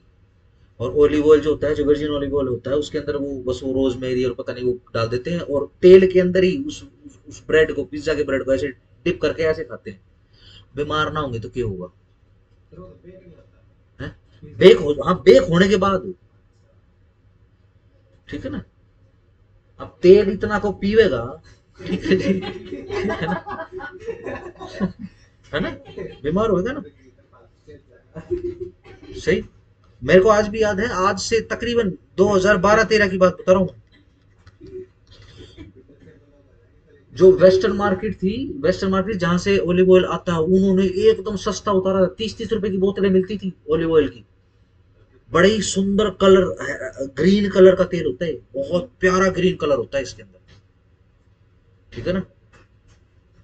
और हाँ, टेस्ट, खाने का टेस्ट बनता, क्योंकि पकता तो है नहीं, उसके अंदर खुशबू होती है, वो खुशबू रम जाती है किसी चीज में, ठीक है। लेकिन भाई साहब खतरनाक होता है। जैसे ही यूं है कि भाई लोगों ने खाना शुरू कर दिया इंडियंस ने, वैसे ही रेट बढ़ा दिया। कहीं भी चले जाओ आपको ओलिव ऑयल मिल जाएगा, लेकिन भाई बहुत खतरनाक। चलो आगे चलो, डन।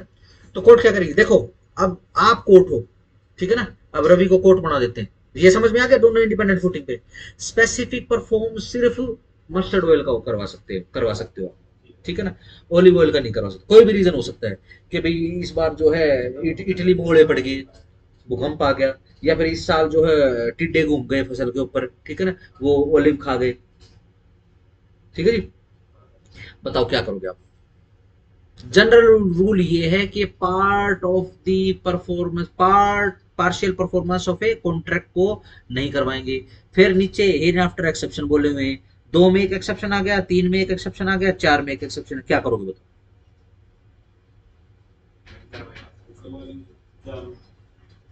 जितना स्पेसिफिक परफॉर्म हो सकता उतना करवा दो, जितना नहीं हो सकता वो तो वैसे ही नहीं हो सकता, सीधी सिंपल सी बात है,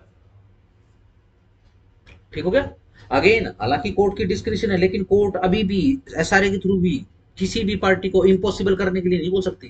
कहां से ला दूं ओले बोले, नहीं है जज साहब, नहीं नहीं ले आओ। अब कहां से ला दूं। तो ये क्यों लगता है आप सर, 50-50 लीटर कर रहे हैं? हाँ क्या। ये सर ओलिव ऑयल होगा दूसरा सर। हाँ तो सर इसके अंदर में ये कहते हैं सर कि वो अगर दूसरे वाला तेल नहीं दे पा रहा तो यही वाला सो देते sir. But again specific performance तो नहीं हुई ना। स्पेसिफिक परफॉर्मेंस क्या है, specific mustard oil 50%, specific olive oil 50%।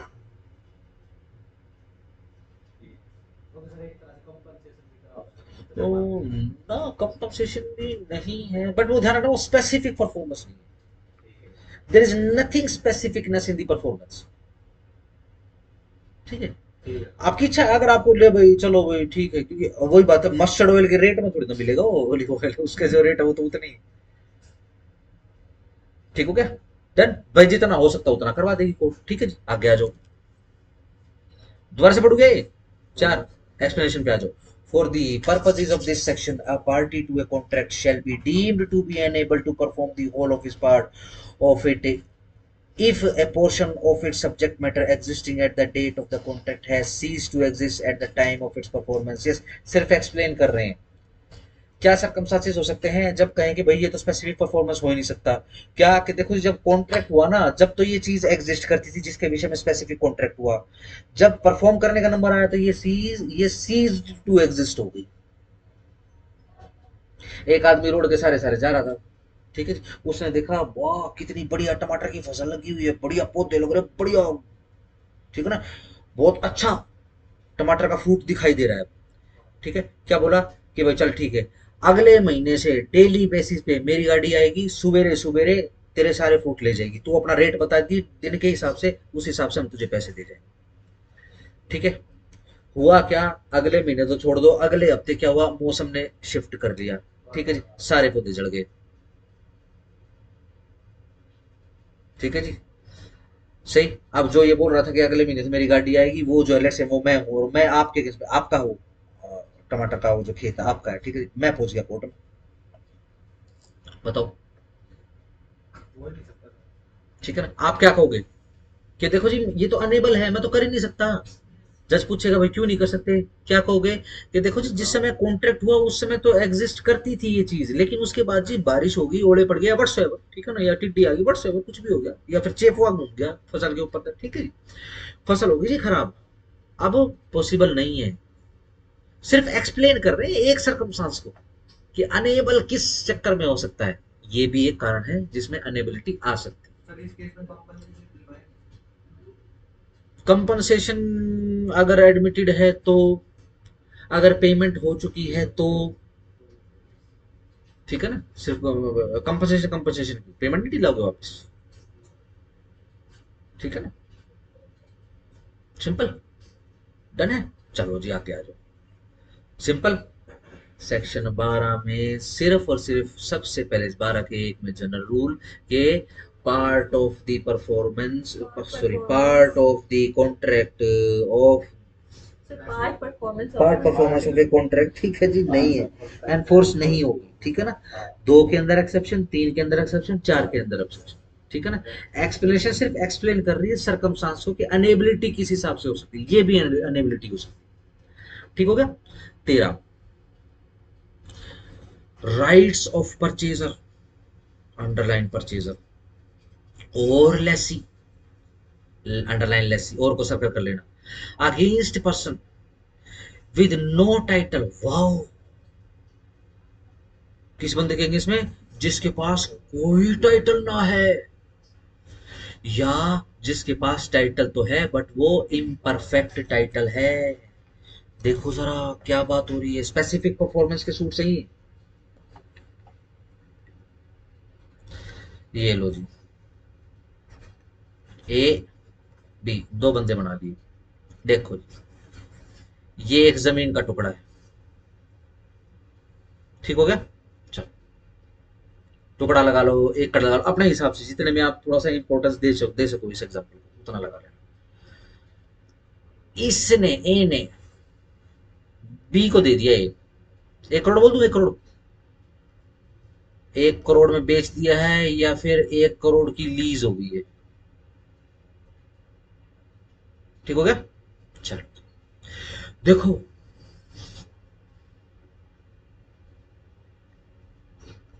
इसके पास तो टाइटल ही नहीं है,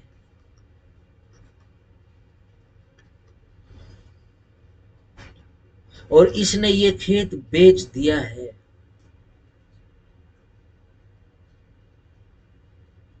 समझे क्या हुआ, क्या हुआ,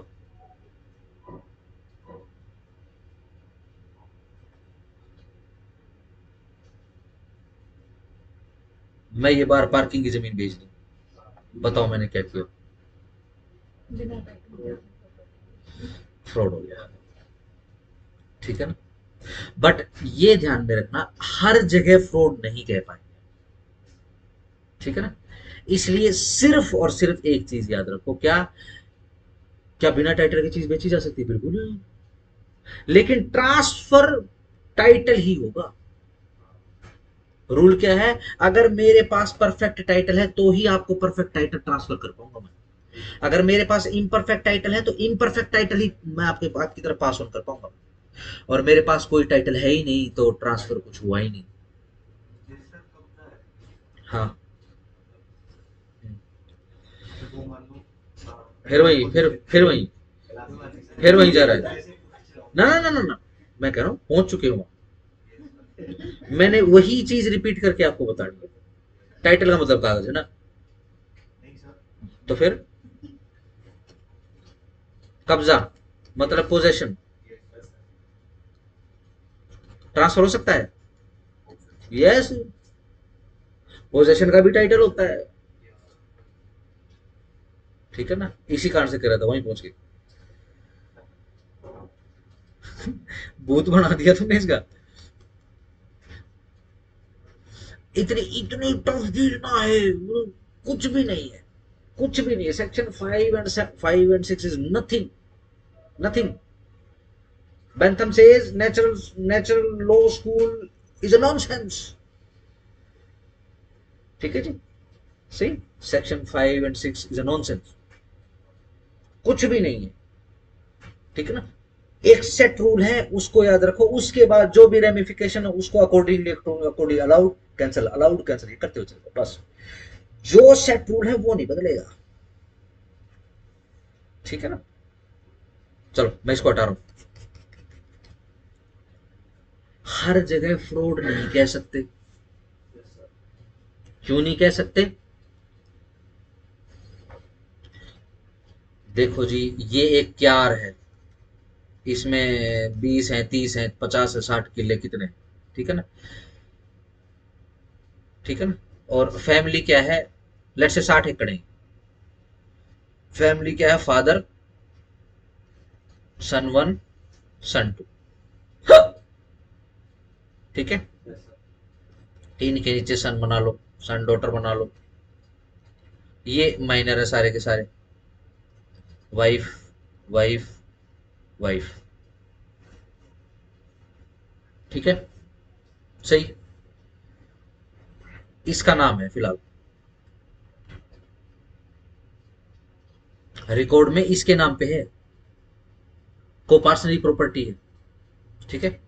अब ये जो है, इसको अपनी लड़की की शादी करानी है, या इसके लिए, इस प्राणी के लिए जो है शिक्षा के लिए पैसे चाहिए, हायर एजुकेशन के लिए, ये डॉक्टर बनने वाला, ठीक है। चलो डन। ये इस किले पे हल चलाता है, नाम नहीं है इसके, टाइटल नहीं है इसके पास, ठीक है, नाम नहीं है इसके, सिर्फ हल चलाता है, ठीक है।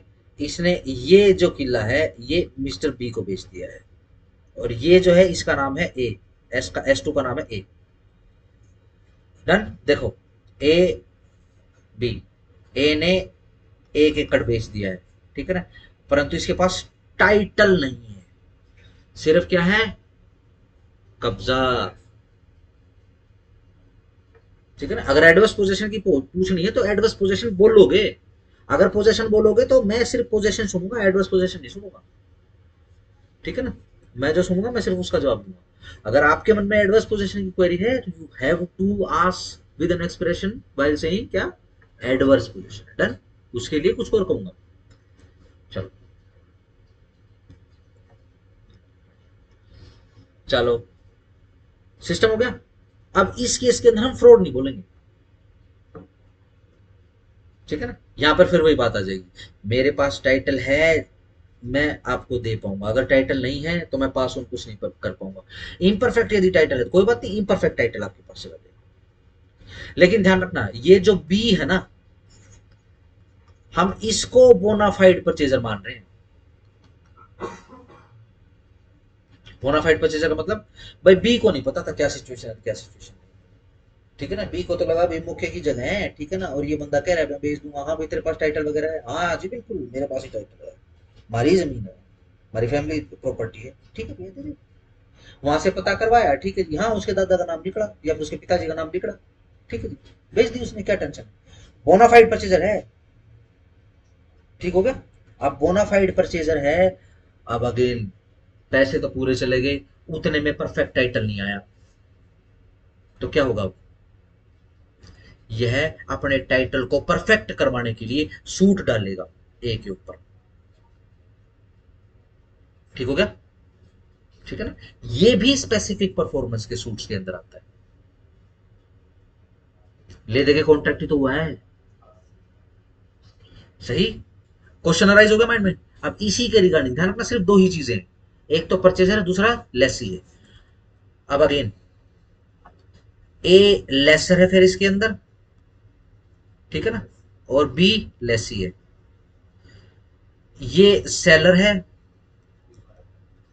ये बायर है, परचेजर है। ठीक हो गया, सही है। चलो आओ जरा सेक्शन पे आ जाओ। जहां पर एक पर्सन कॉन्ट्रैक्ट करता है क्या, सेल करने का, या फिर लेट लेट समझते हो ना, किराए पे।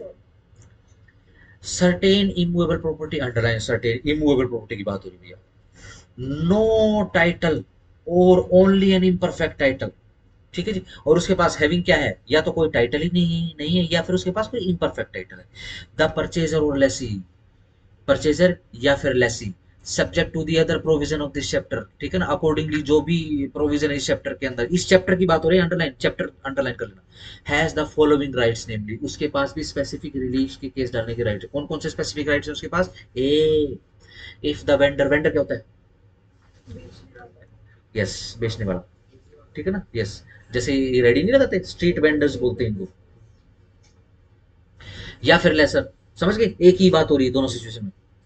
Has subsequently to the contract, contract होने के बाद, सब्सिक्वेंट बाद में, कॉन्ट्रैक्ट होने के बाद में एक्वायर कर लेता है कोई इंटरेस्ट इन द प्रॉपर्टी, उस प्रॉपर्टी में, द परचेजर और लेसी। अब इस केस के अंदर परचेजर या फिर जो लेसी जो है, मे कंपेल, वो कंपेल कर सकता है किसको, ए को, किसको, वेंडर को, किसको, लेसर को, to make good the contract out of such interest. कि भाई चलो कोई बात नहीं, पहले नहीं था टाइटल, या फिर पहले भी परफेक्ट था, अब परफेक्ट हो गया ना, या पहले नहीं था तो अब टाइटल आ गया ना, चल भैया अब टाइटल कर, अब इस कॉन्ट्रैक्ट के साथ बढ़िया कर, make good with this contract, यानी अब आने दे भैया,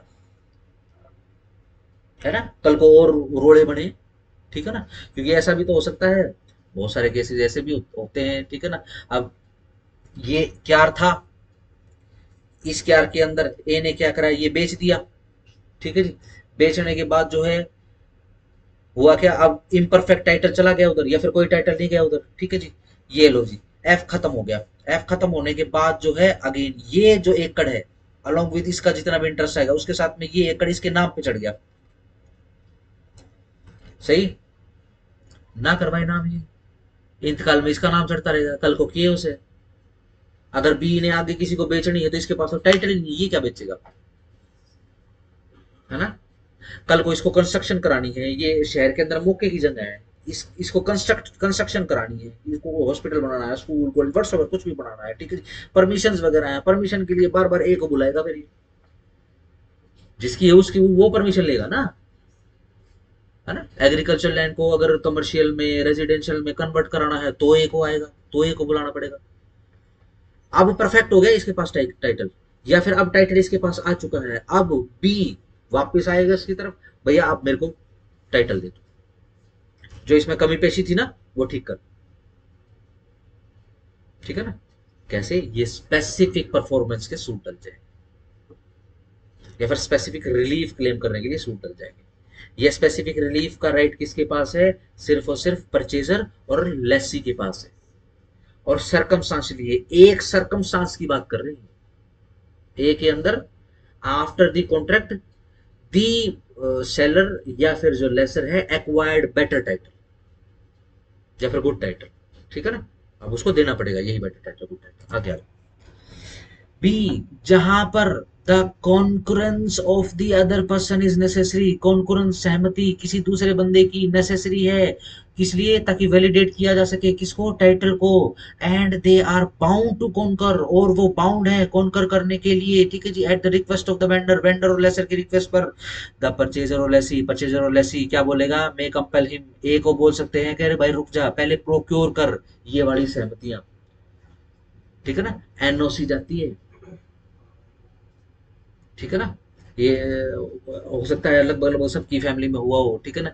मम्मी आ जाती है मामाओं के घर पे, ठीक है ना, वो बोलते हैं कि भाई तेरा मामा जो हो फलाना प्लाट बेचा है, ला भाई हम एनओसी साइन कराओ, हमने कोई दिक्कत नहीं, ठीक है ना। कल को भाइयों के लिए करना पड़ेगा भाई, ठीक है ना, है ना। ना फिर भाई बोलोगे अच्छा बात भी तेरा जमीन भी तेरी, ये हम क्या करा, है ना, ये जनरल झगड़े, ठीक है ना। बट ये आपस में सेटलमेंट कर लेते हैं भाई बहन, अगर जिन्होंने साथ में रहना है, जिनकी तू मैं ही चलती रहती है।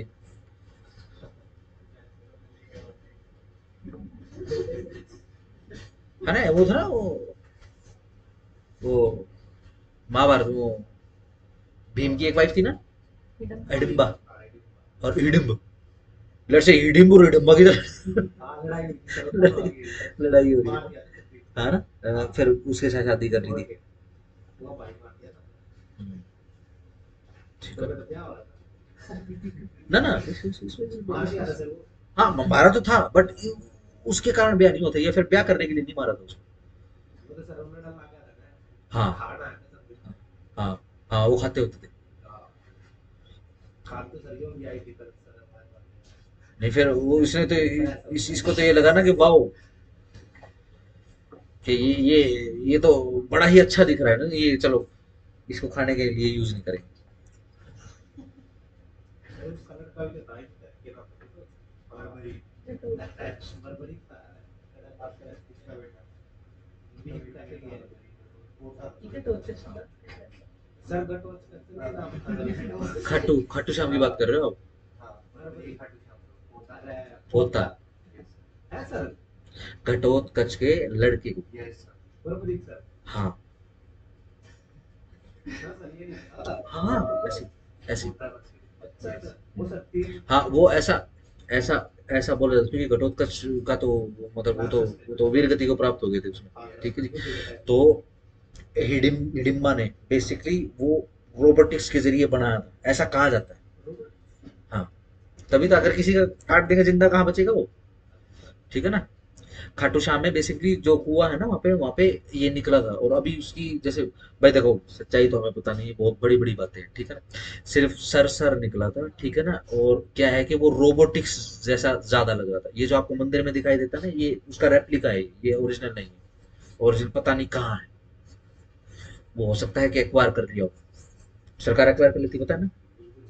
जैसे ताजमहल गए हो, ताजमहल के नीचे जो प्लेटफॉर्म है, ताजमहल के नीचे के कमरे, वो सारे सील्ड है, उसके अंदर सामान धरा है, बट आप जा नहीं सकते। आप बाहर से भी नहीं देख सकते, उस पर ईंट लगाई है, वो अलग से दिखती है, ईंट का चेपाल अलग से दिखता है, वो इतना बढ़िया लाल पत्थर और बीच में गंदी गंदी लाल ईंटें। सर वो बोलना भी था इधर हम्म, सर के साथ सिस्टम शायद ना ना नो चादस, वो अलग मतलब सर अभी वो अभी तो क्लेम करते हैं ना कि शिव मंदिर है वो इसी है, नीचे नीचे से कुछ मिला था। केस भी हुआ था ना सर इसके ऊपर हाँ है, ऐसा अभी भी ऊपर और चार के ऊपर अभी भी चल रहा है, अच्छा, चल रहा है सर चल रहा है।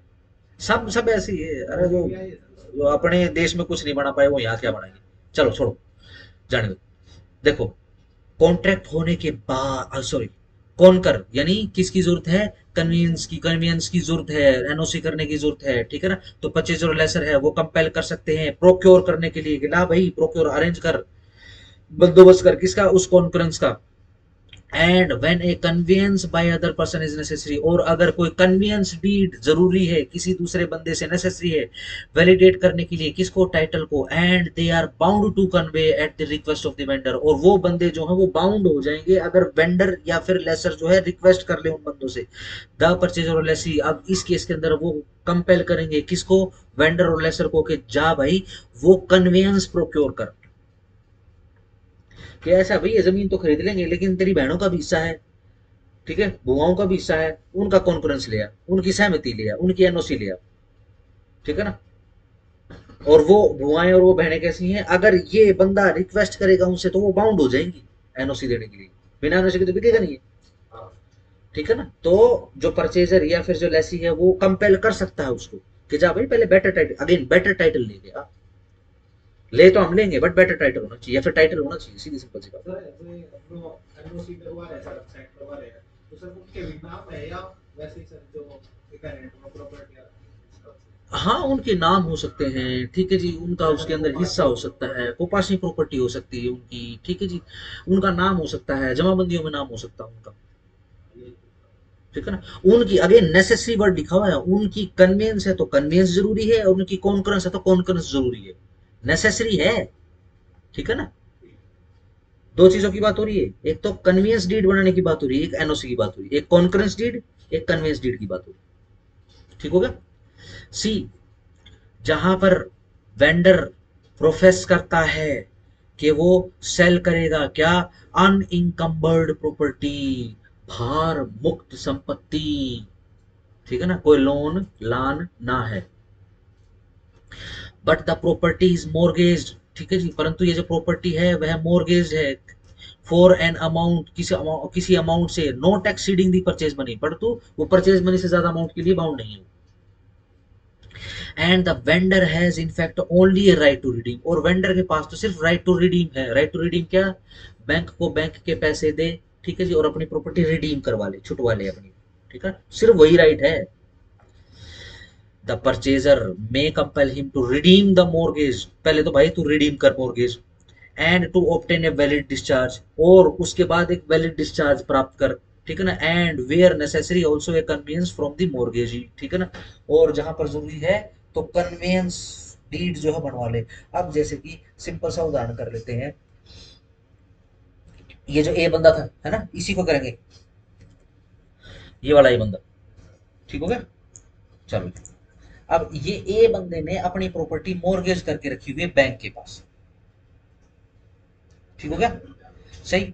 अब ये प्रॉपर्टी बेच रहा है किसको, बी को, गलत तो नहीं कर रहा, बेच सकता है, बिल्कुल बेच सकता है, ठीक है ना, परंतु अब सेल डीड में लिखना पड़ेगा कि इस प्रॉपर्टी पर किसी भी प्रकार का भार नहीं है, ठीक है ना, और सिर्फ लिखने लिखने से बात नहीं बनेगी, ठीक है ना, अब कागज भी तो मांगेगा। अगर बैंक से लोन ले रहे हो और आपने प्रॉपर्टी मोर्गेज कर रखी है तो कागज कहाँ है उस प्रॉपर्टी के, बैंक के पास है।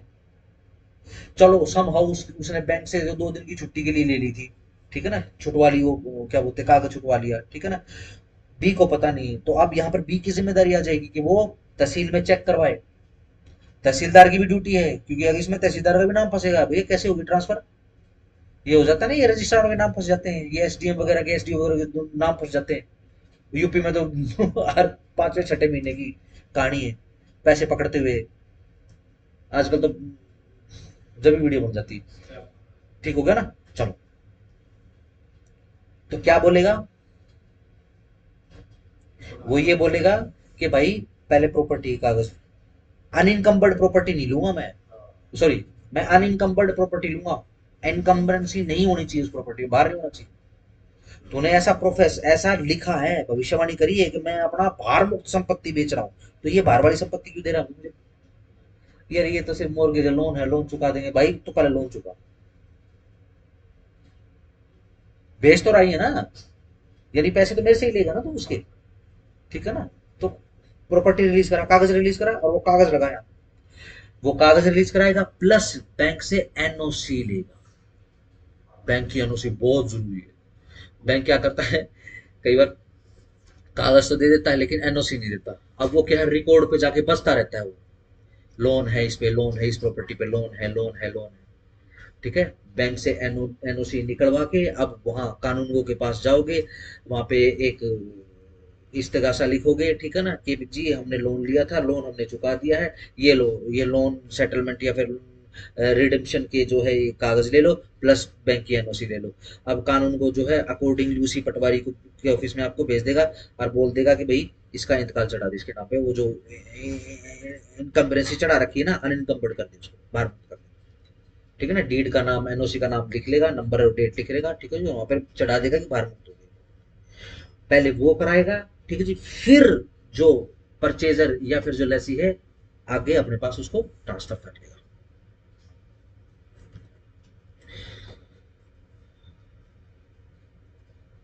डी, जहां पर वेंडर या फिर लेसर सू करता है स्पेसिफिक परफॉर्मेंस के लिए किसी भी कॉन्ट्रैक्ट के, और यह जो सूट है डिसमिस हो जाता है, किस ग्राउंड पर, उस ग्राउंड पर के हिज वांट ऑफ टाइटल, उसके तो टाइटल में ही कमी थी या फिर उसके पास टाइटल इम्परफेक्ट था। अब यह जो डिफेंडेंट है उनके पास राइट आ जाएगा टू रिटर्न हिज डिपॉजिट, के वो रिटर्न कर सके अपने डिपॉजिट का, इफ एनी, यदि उनके पास कुछ है, विद इंटरेस्ट, इंटरेस्ट के साथ साथ में, their own to his cost, ठीक है जी, कोस्ट के साथ साथ में, of the suit, and to lien for such deposit, ठीक है जी, और तो और क्या कर सके, लीन करवा सके अपने डिपॉजिट को, अपने डिपॉजिट को वापस प्राप्त करने के लिए उस प्रॉपर्टी पे लीन कर लें, ठीक है ना, interest and cost on the interest, if any, यदि ऐसा कुछ है, ऑफ द वेंडर और lessor in the property which is subject matter of the contract, yes. D के अंदर, ठीक है ना। अब अगेन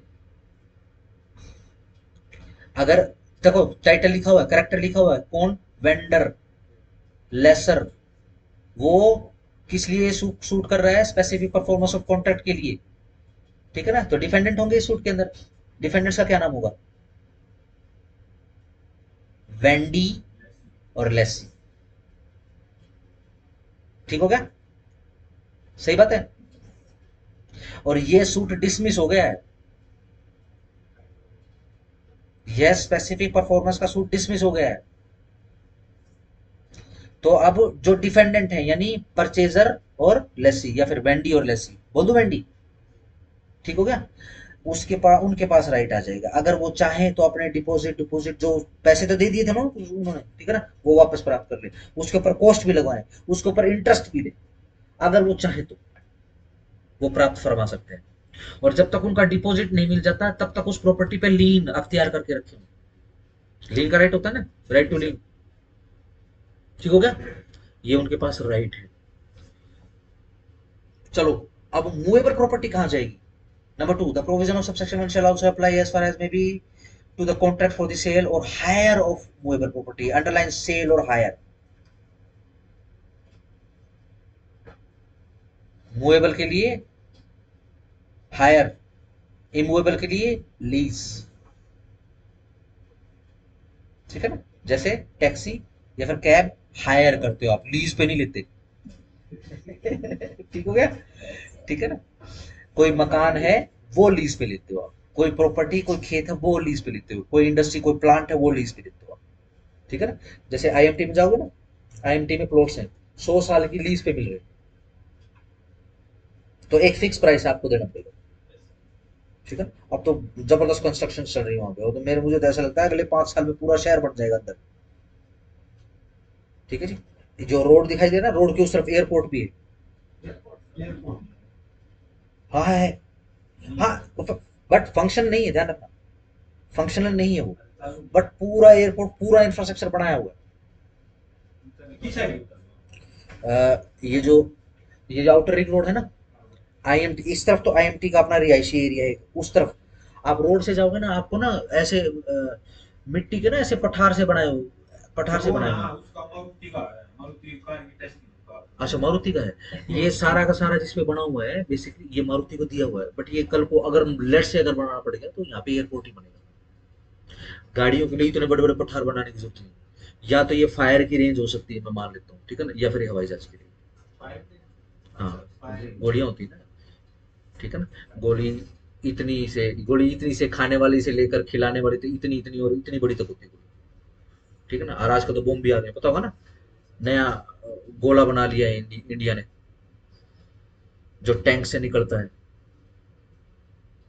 टैंक के गोले, नया नया इजाद कर दिया है, नया नया इजाद कर दिया, ठीक है ना। अभी तक जो है एक टैंक, या फिर जैसे बोफोर्स गन होती है ना, ऐसे टाटा की धनुष गन है, ठीक है, उससे क्या है 50 किलोमीटर या 35-40 किलोमीटर तक ही घोड़ा जो है जाता था, ऐसे भिष्क्या हो वो घोड़ा उड़ गया वहां में, 30-35-40-50-60 किलोमीटर जाता है। अब वही घोड़ा 120-130-140 किलोमीटर जाता है, ठीक है। इंडियन साइंटिस्ट ने क्या किया, इसी घोड़े के अंदर रैमजेट इंजन लगा दिया, ठीक है, पूरी दुनिया में कोई नहीं कर पाया, ठीक है जी। वो स्पीड है उसकी बहुत ज्यादा, ठीक है जी। और वो अब अगेन, यस, हम अपने ही बॉर्डर के अंदर लेट से इनसे शाइनों से लड़ाई हो जाए या सुपर पावर बांग्लादेश से लड़ाई हो जाए, तो अब हमको क्या है, बॉर्डर पे जाने की जरूरत नहीं है, हम यहीं पे अपना पीछे ही जो है, ठीक है ना, 100 किलोमीटर अंदर से फोक डालेंगे सब कुछ, ठीक है ना। 100 किलोमीटर इधर तो उनका कुछ भी नहीं आएगा। और वो गन का बेसिकली यूज बहुत होता है, वो किसी भी एरिया को साफ करने के लिए यूज होती है गन्स। गन्स का मतलब बोफोर्स गन, ये वाली गन नहीं। जब आर्मी में जाओगे तो इनको गन नहीं बोलते, गन्स का मतलब लड़कों की गन, ठीक है ना, बड़ी बड़ी बोफोर्स, धनुष, ठीक है ना, मिरासू, बड़ी गन। चलो, जब आप जाओगे ना तो बड़े बड़े आपको ये दिखाई देंगे, आने वाले समय में ये एयरपोर्ट बन जाएगा, पर पता नहीं क्यों बता रहा हूँ मैं आपको। हाँ चलो, सेल और हायर डन। मूवेबल प्रॉपर्टी भी आ गई, यानी यही चीज अगर मूवेबल प्रॉपर्टी है तो सेक्शन 13 ही अप्लाई है उसके ऊपर, बट वहां पर आप लीज नहीं बोलोगे, ठीक है ना, वहां पे हायर बोलो, ठीक है। परचेजर तो बोलेंगे ना, सेलर परचेज तो बोलेंगे ना, चलो, ठीक है ना। हाँ, और सेल नहीं बोलोगे, सेल बोलोगे, SELL, सेल नहीं बोलोगे, CELL शेल नहीं, ठीक हो गया। चलो 14 हो चुका था, आओ जरा 14A, चलो देखो, जिस देश में हम रहते हैं उसका रीसेंट कल्चर, क्या हो रहा है ये?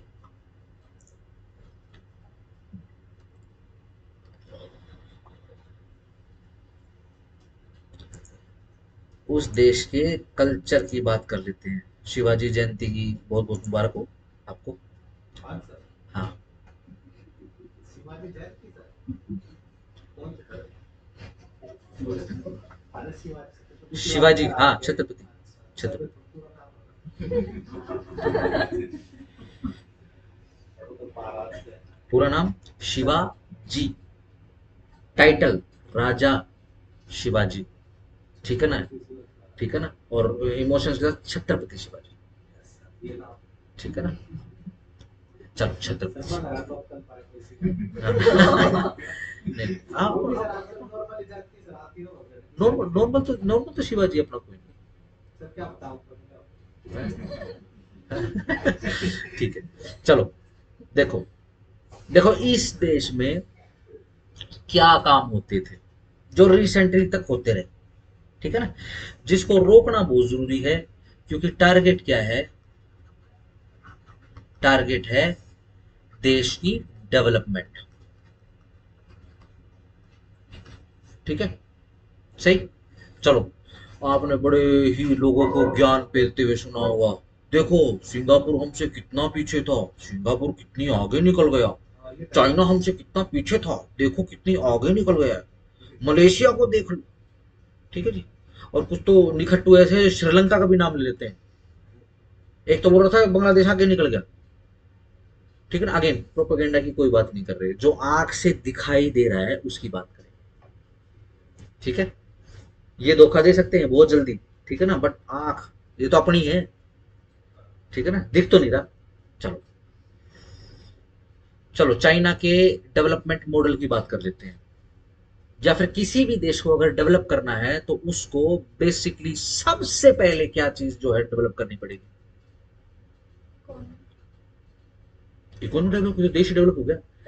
डेवलप करने के लिए एक चीज जिसको आपको डेवलप करना पड़ेगा, क्या? इंफ्रास्ट्रक्चर। इंफ्रास्ट्रक्चर समझते हो? जैसे कोरोना के बाद क्या हुआ, एप्पल है ना, एक कंपनी है, उसने क्या करा, हमारे देश के अंदर एप्पल फोन निर्माण करने का प्लांट लगा दिया, ठीक है? सही। अब इस पृथ्वी लोक पर कोई भी चीज ऐसी नहीं है जिसका निर्माण हमारे देश में नहीं होता। एक चीज बची हुई थी, क्या? सेमीकंडक्टर। उसका पिछले साल प्लांट पहला लग चुका है, विदिशा में, आई गेस, मुझे एकदम से याद आया। कंडक्टर यानी माइक्रोचिप्स देखते हो ना, लगाने वाली, खाने वाली नहीं, ठीक है ना? वो ये दिवाली की लाइट देखिए, चप चप चप चप, उस लाइटों से लेकर जो रॉकेट आसमान में जा रहा है, ठीक है ना, अंतरिक्ष में जा रहा है, वहां तक ये हर किसी चीज में लगती है।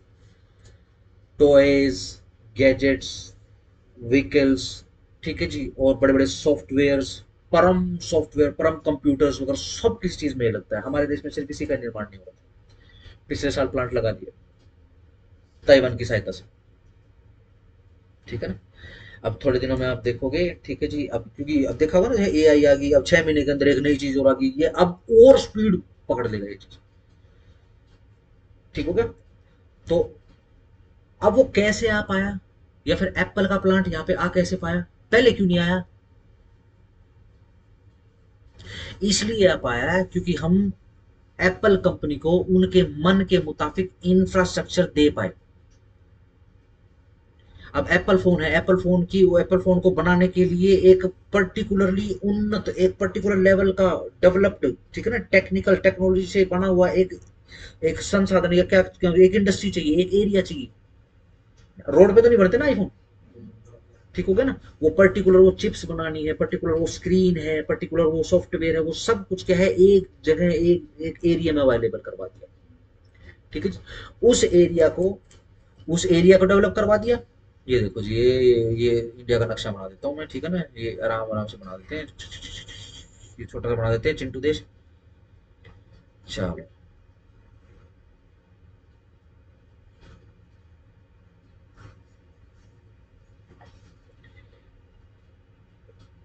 ठीक हो गया। चलो अब अगेन एक एक प्रोजेक्ट सुना होगा आपने, कौन सी, हाईटेक सिटीज, कौन सी सिटीज, कि वो औद्योगिक उसके लिए टेक्निकल हम वो बनाएंगे, साइबर सिटीज बनाएंगे, 100 शहर बनाने हैं। कुछ हुआ है तो स्मार्ट स्मार्ट सिटीज बनाएंगे हम 100, है ना। बड़ी भर्त्सना भी हुई सरकार की इसके ऊपर। देखो ये प्लान क्या है, ये प्लान है अगेन पूरे को पूरे शहर बसाने की बात नहीं हो रही है, ठीक है ना। हर शहर का एक एरिया ऐसा कर देंगे, ठीक है ना, जिसके ऊपर इंडस्ट्रीज और हर प्रकार की इंडस्ट्री, ठीक है ना। हम सिर्फ लोहे के कारखाने या शीट्स बनाने के कारखाने या गाड़ियां बनाने सिर्फ उनकी बात कर, हर चीज की बात कर रहे हैं, ठीक होगा सही। वो उन एरियो का निर्माण करवाएंगे, वहां पे इंफ्रास्ट्रक्चर क्रिएट करेंगे, ठीक है ना, सही। और उस इंफ्रास्ट्रक्चर में क्या है, बाहर से हम इन्वेस्टमेंट लेकर आएंगे, वो कंपनियां बनेंगी। सिर्फ इतना ही इंफ्रास्ट्रक्चर नहीं है, अब उन सिटीज को हम बड़े बड़े हाईवेज के साथ जोड़ेंगे, अच्छे रोड बनाएंगे, और उन बड़े बड़े हाईवेज को हम जो इंटरनेशनल कन्वीनियंस के जो साधन है, जैसे यहाँ मान लो इंटरनेशनल बंदरगाह है, ठीक है ना, लेट से रोहतक में ये बन रहा है एरिया, तो बढ़िया शहर बना दिया। उसके साथ में देखा हुआ ना, वो रिंग रोड भी है, रिंग रोड से सीधा हाईवे पे, हाईवे से सीधा बंदरगाह पे, बंदरगाह से सीधा शिप पे,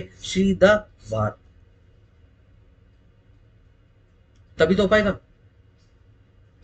सही। ये सारा इंफ्रास्ट्रक्चर तैयार करोगे आप, जिसके अंदर बिल्डिंग भी होंगी, बिल्डिंग के साथ साथ में रोड्स भी होंगे, रोड्स के साथ साथ में अब अगेन लेट से अब वो बाहर से आगे इन्वेस्टर आ गए, ठीक है, वो क्या देखेंगे, सिर्फ बिल्डिंग देखेंगे, वो ये देखेंगे हमारे एम्प्लॉय अगर यहाँ पे आके बीमार हो गए तो क्या स्वास्थ्य सेवाएं अच्छी हैं इस एरिया में। यस, बिल्कुल 100 मीटर आगे जो है हॉस्पिटल बना रखा है, ठीक है जी। छोटी सी सर्जरी से लेकर ओपन हार्ट सर्जरी और बाईपास और ब्रेन मेम्ब्रेन सब कुछ यहीं पे हो जाएगा। चलो ठीक है। अच्छा मान लो अगर अपने घर आना जाना हो तो, अब train, Indian train are very bad, so is there any convenience like aeroplane वगैरह है, हाँ है, ले भाई ये बन जाएगा, ठीक है। इधर से कनेक्टेड है सीधा अपना द्वारका पहुंच। अब क्या है, जैसे वो मेरा दोस्त आता है ना, तो अब अगेन उसको एयरपोर्ट से, वो पुणे से आता है, वो अभी फिलहाल पुणे में हो, ठीक है ना, वो बोलेगा भाई 1.5 घंटा पुणे से दिल्ली में आने का लगता है और 2 घंटे द्वारका से अपने घर पहुंचने में लगते हैं। बट अगेन 2 घंटे में द्वारका एयरपोर्ट से वो अपने घर पहुंच जा रहा है, आजादगढ़ में। हाँ, अपने घर पहुंच रहा है वो 2 घंटे में।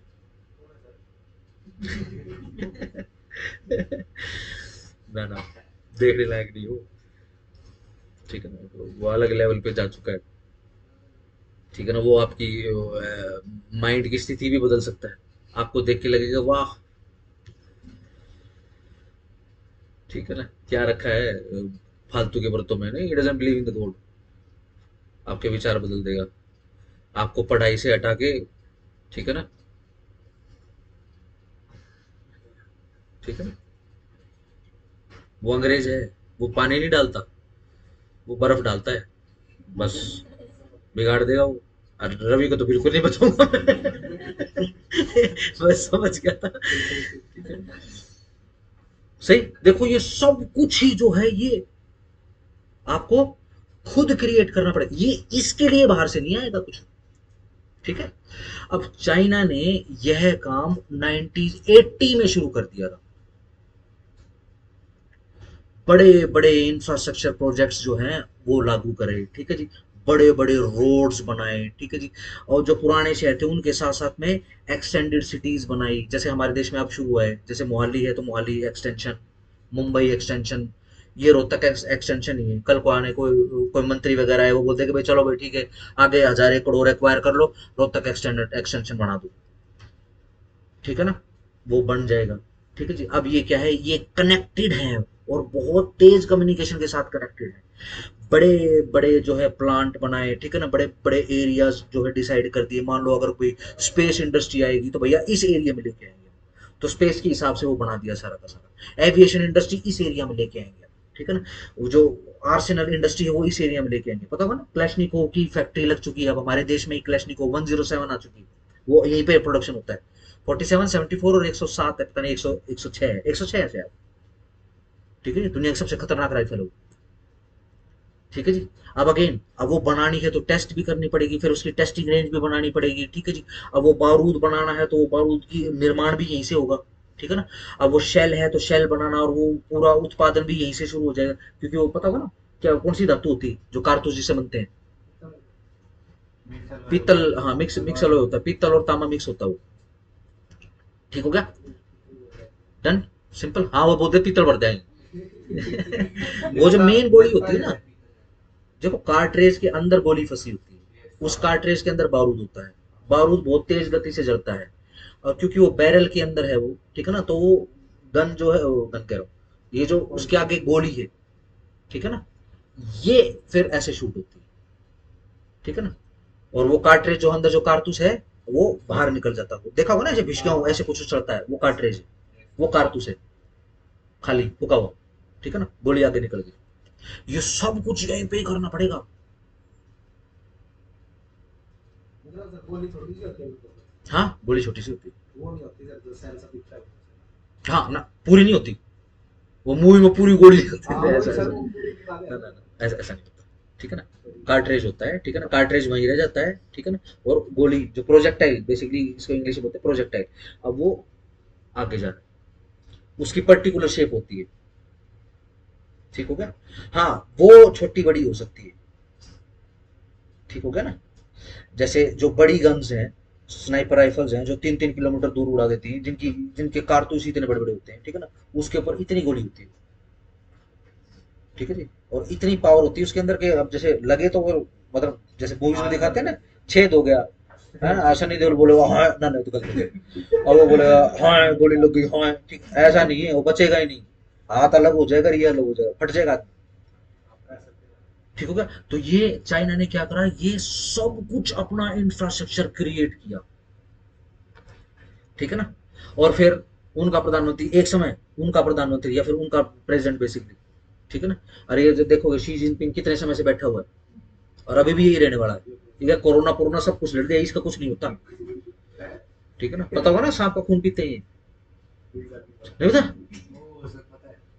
चाइनीज लोग जिंदा सांप, ठीक है ना, ऐसे चीरा, ठीक है जी, उसका खून निकाला, ठीक है जी, थोड़ा सा उसके अंदर जहर टपका, अब अगेन यहाँ से ग्लैंड में ही होता है उसके खून, खून कह रहा हूँ जहर, ठीक है, तो यहाँ तक चीरते हैं तो उसके अंदर खून, खून के साथ थोड़ा जहर भी आता है, ठीक है, ये दिन से ज्यादा मेहनत कर रहा है काम। ठीक है ना। अगेन आगे आ जाओ, ठीक है जी। फिर क्या करता है वहां का राष्ट्रपति या वहां के जो सीनेट या वहां की जो गवर्नमेंट है, अब अलग अलग देशों में आती है, वहां के इन्वेस्टर्स को, ठीक है ना, पटाती है, ठीक है जी, आओ हमारे देश में, ठीक है ना। अब वो विजिट करने के लिए आते हैं, अभी भी रिसेंटली भी एक समिट शुरू हो गया, इंडिया में शुरू हो गया, ठीक है। तो यहाँ बुलाने का मतलब है कि देखो हमारे पास इंफ्रास्ट्रक्चर है, ठीक है ना। आपने देखा होगा रिसेंटली बाय रोड जाने का ट्रेंड शुरू हो चुका है, ठीक है ना। तो इस देश का जो गवर्नमेंट है वो क्या दिखा रही है कि हमारे यहाँ तो इतनी जल्दी हवाई जहाज भी नहीं पहुंचता, इंटरनेशनल टाइम्स के जितनी जल्दी हमारे रोड पहुंचा देते हैं। अब मान लो को बहुत बड़ा इंडस्ट्री तो कितना खुश होगा वो, वाह, उसको क्या चाहिए, सस्ते दामों के ऊपर उसका एक प्लांट और लग जा। अगर वो प्लांट दुनिया का सबसे बड़ा प्लांट होगा तो अगेन सीधी दोगुनी रफ्तार से उसका जो वेल्थ बढ़ेगा। उसको क्या चाहिए, यही तो चाहिए, फटाक से तैयार हो जाएगा। क्या करेंगे भाई, अगला प्लांट हम जो बात कर रहे थे ना, अपने सेक्रेटरी बोलेगा जो अगला प्लांट की हम तैयारी कर रहे थे, ठीक है, हम भारत में बना रहे हैं, एक एरिया बना दिया क्या, ठीक है भाई, डाल लो उसमें। लेकिन हमारे देश में क्या हो रहा था, आओ,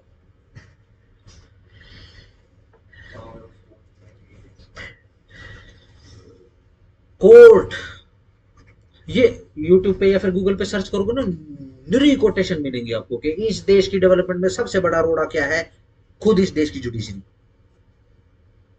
इस देश की जुडिशरी इस देश को डेवलप नहीं होने दे रही, क्यों। अब मैं सिर्फ इंफ्रास्ट्रक्चर की बात कर रहा हूँ, ठीक है, टाइम क्या होगा मेरे को टाइम बता देना।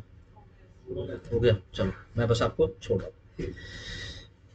ये लो भाई, अब अगेन इतने बढ़िया रोड बने हुए, 152 बनाने की क्या जरूरत है? लड़ाई ये डेवलपमेंट के अगेंस्ट में ये बच्चा बैठा हुआ है। ठीक है, अगेन ये इसीलिए आपने देखा होगा 152 पे ट्रक्स ज्यादा है। हाँ, ये अपना ये नारनौल से लेकर अम्बाड़ा तक है, आगे भी इसको आगे भी मिला रहे हैं इसको। ठीक है ना, इधर से देखो ना शिमला का रोड भी चौड़ा होगा, ये ऊपर तक, ये बर्फ नहीं बचने देंगे कितने भी। ठीक है ना, चलो हाँ मैं उसी की बात कर रहा हूँ। भाई जमीन ले ली, जमीन पे ही बनेगा रोड, इंफ्रास्ट्रक्चर तो देखो जमीन पे बनेगा, हवा में तो बनेगा नहीं। चलो जमीन ले ली, और जिस आदमी की जमीन ले ली उसने अपना पैसे भी पकड़ लिए, ऐसे दिखा जाता होगा शायद। चलो पैसे पकड़ लिए, पैसे पकड़ने के बाद ये लो भाई कोर्ट में केस कर दिया, ठीक हो गया। कोर्ट में केस करने का मतलब क्या होता था? सीधा स्टे ऑर्डर।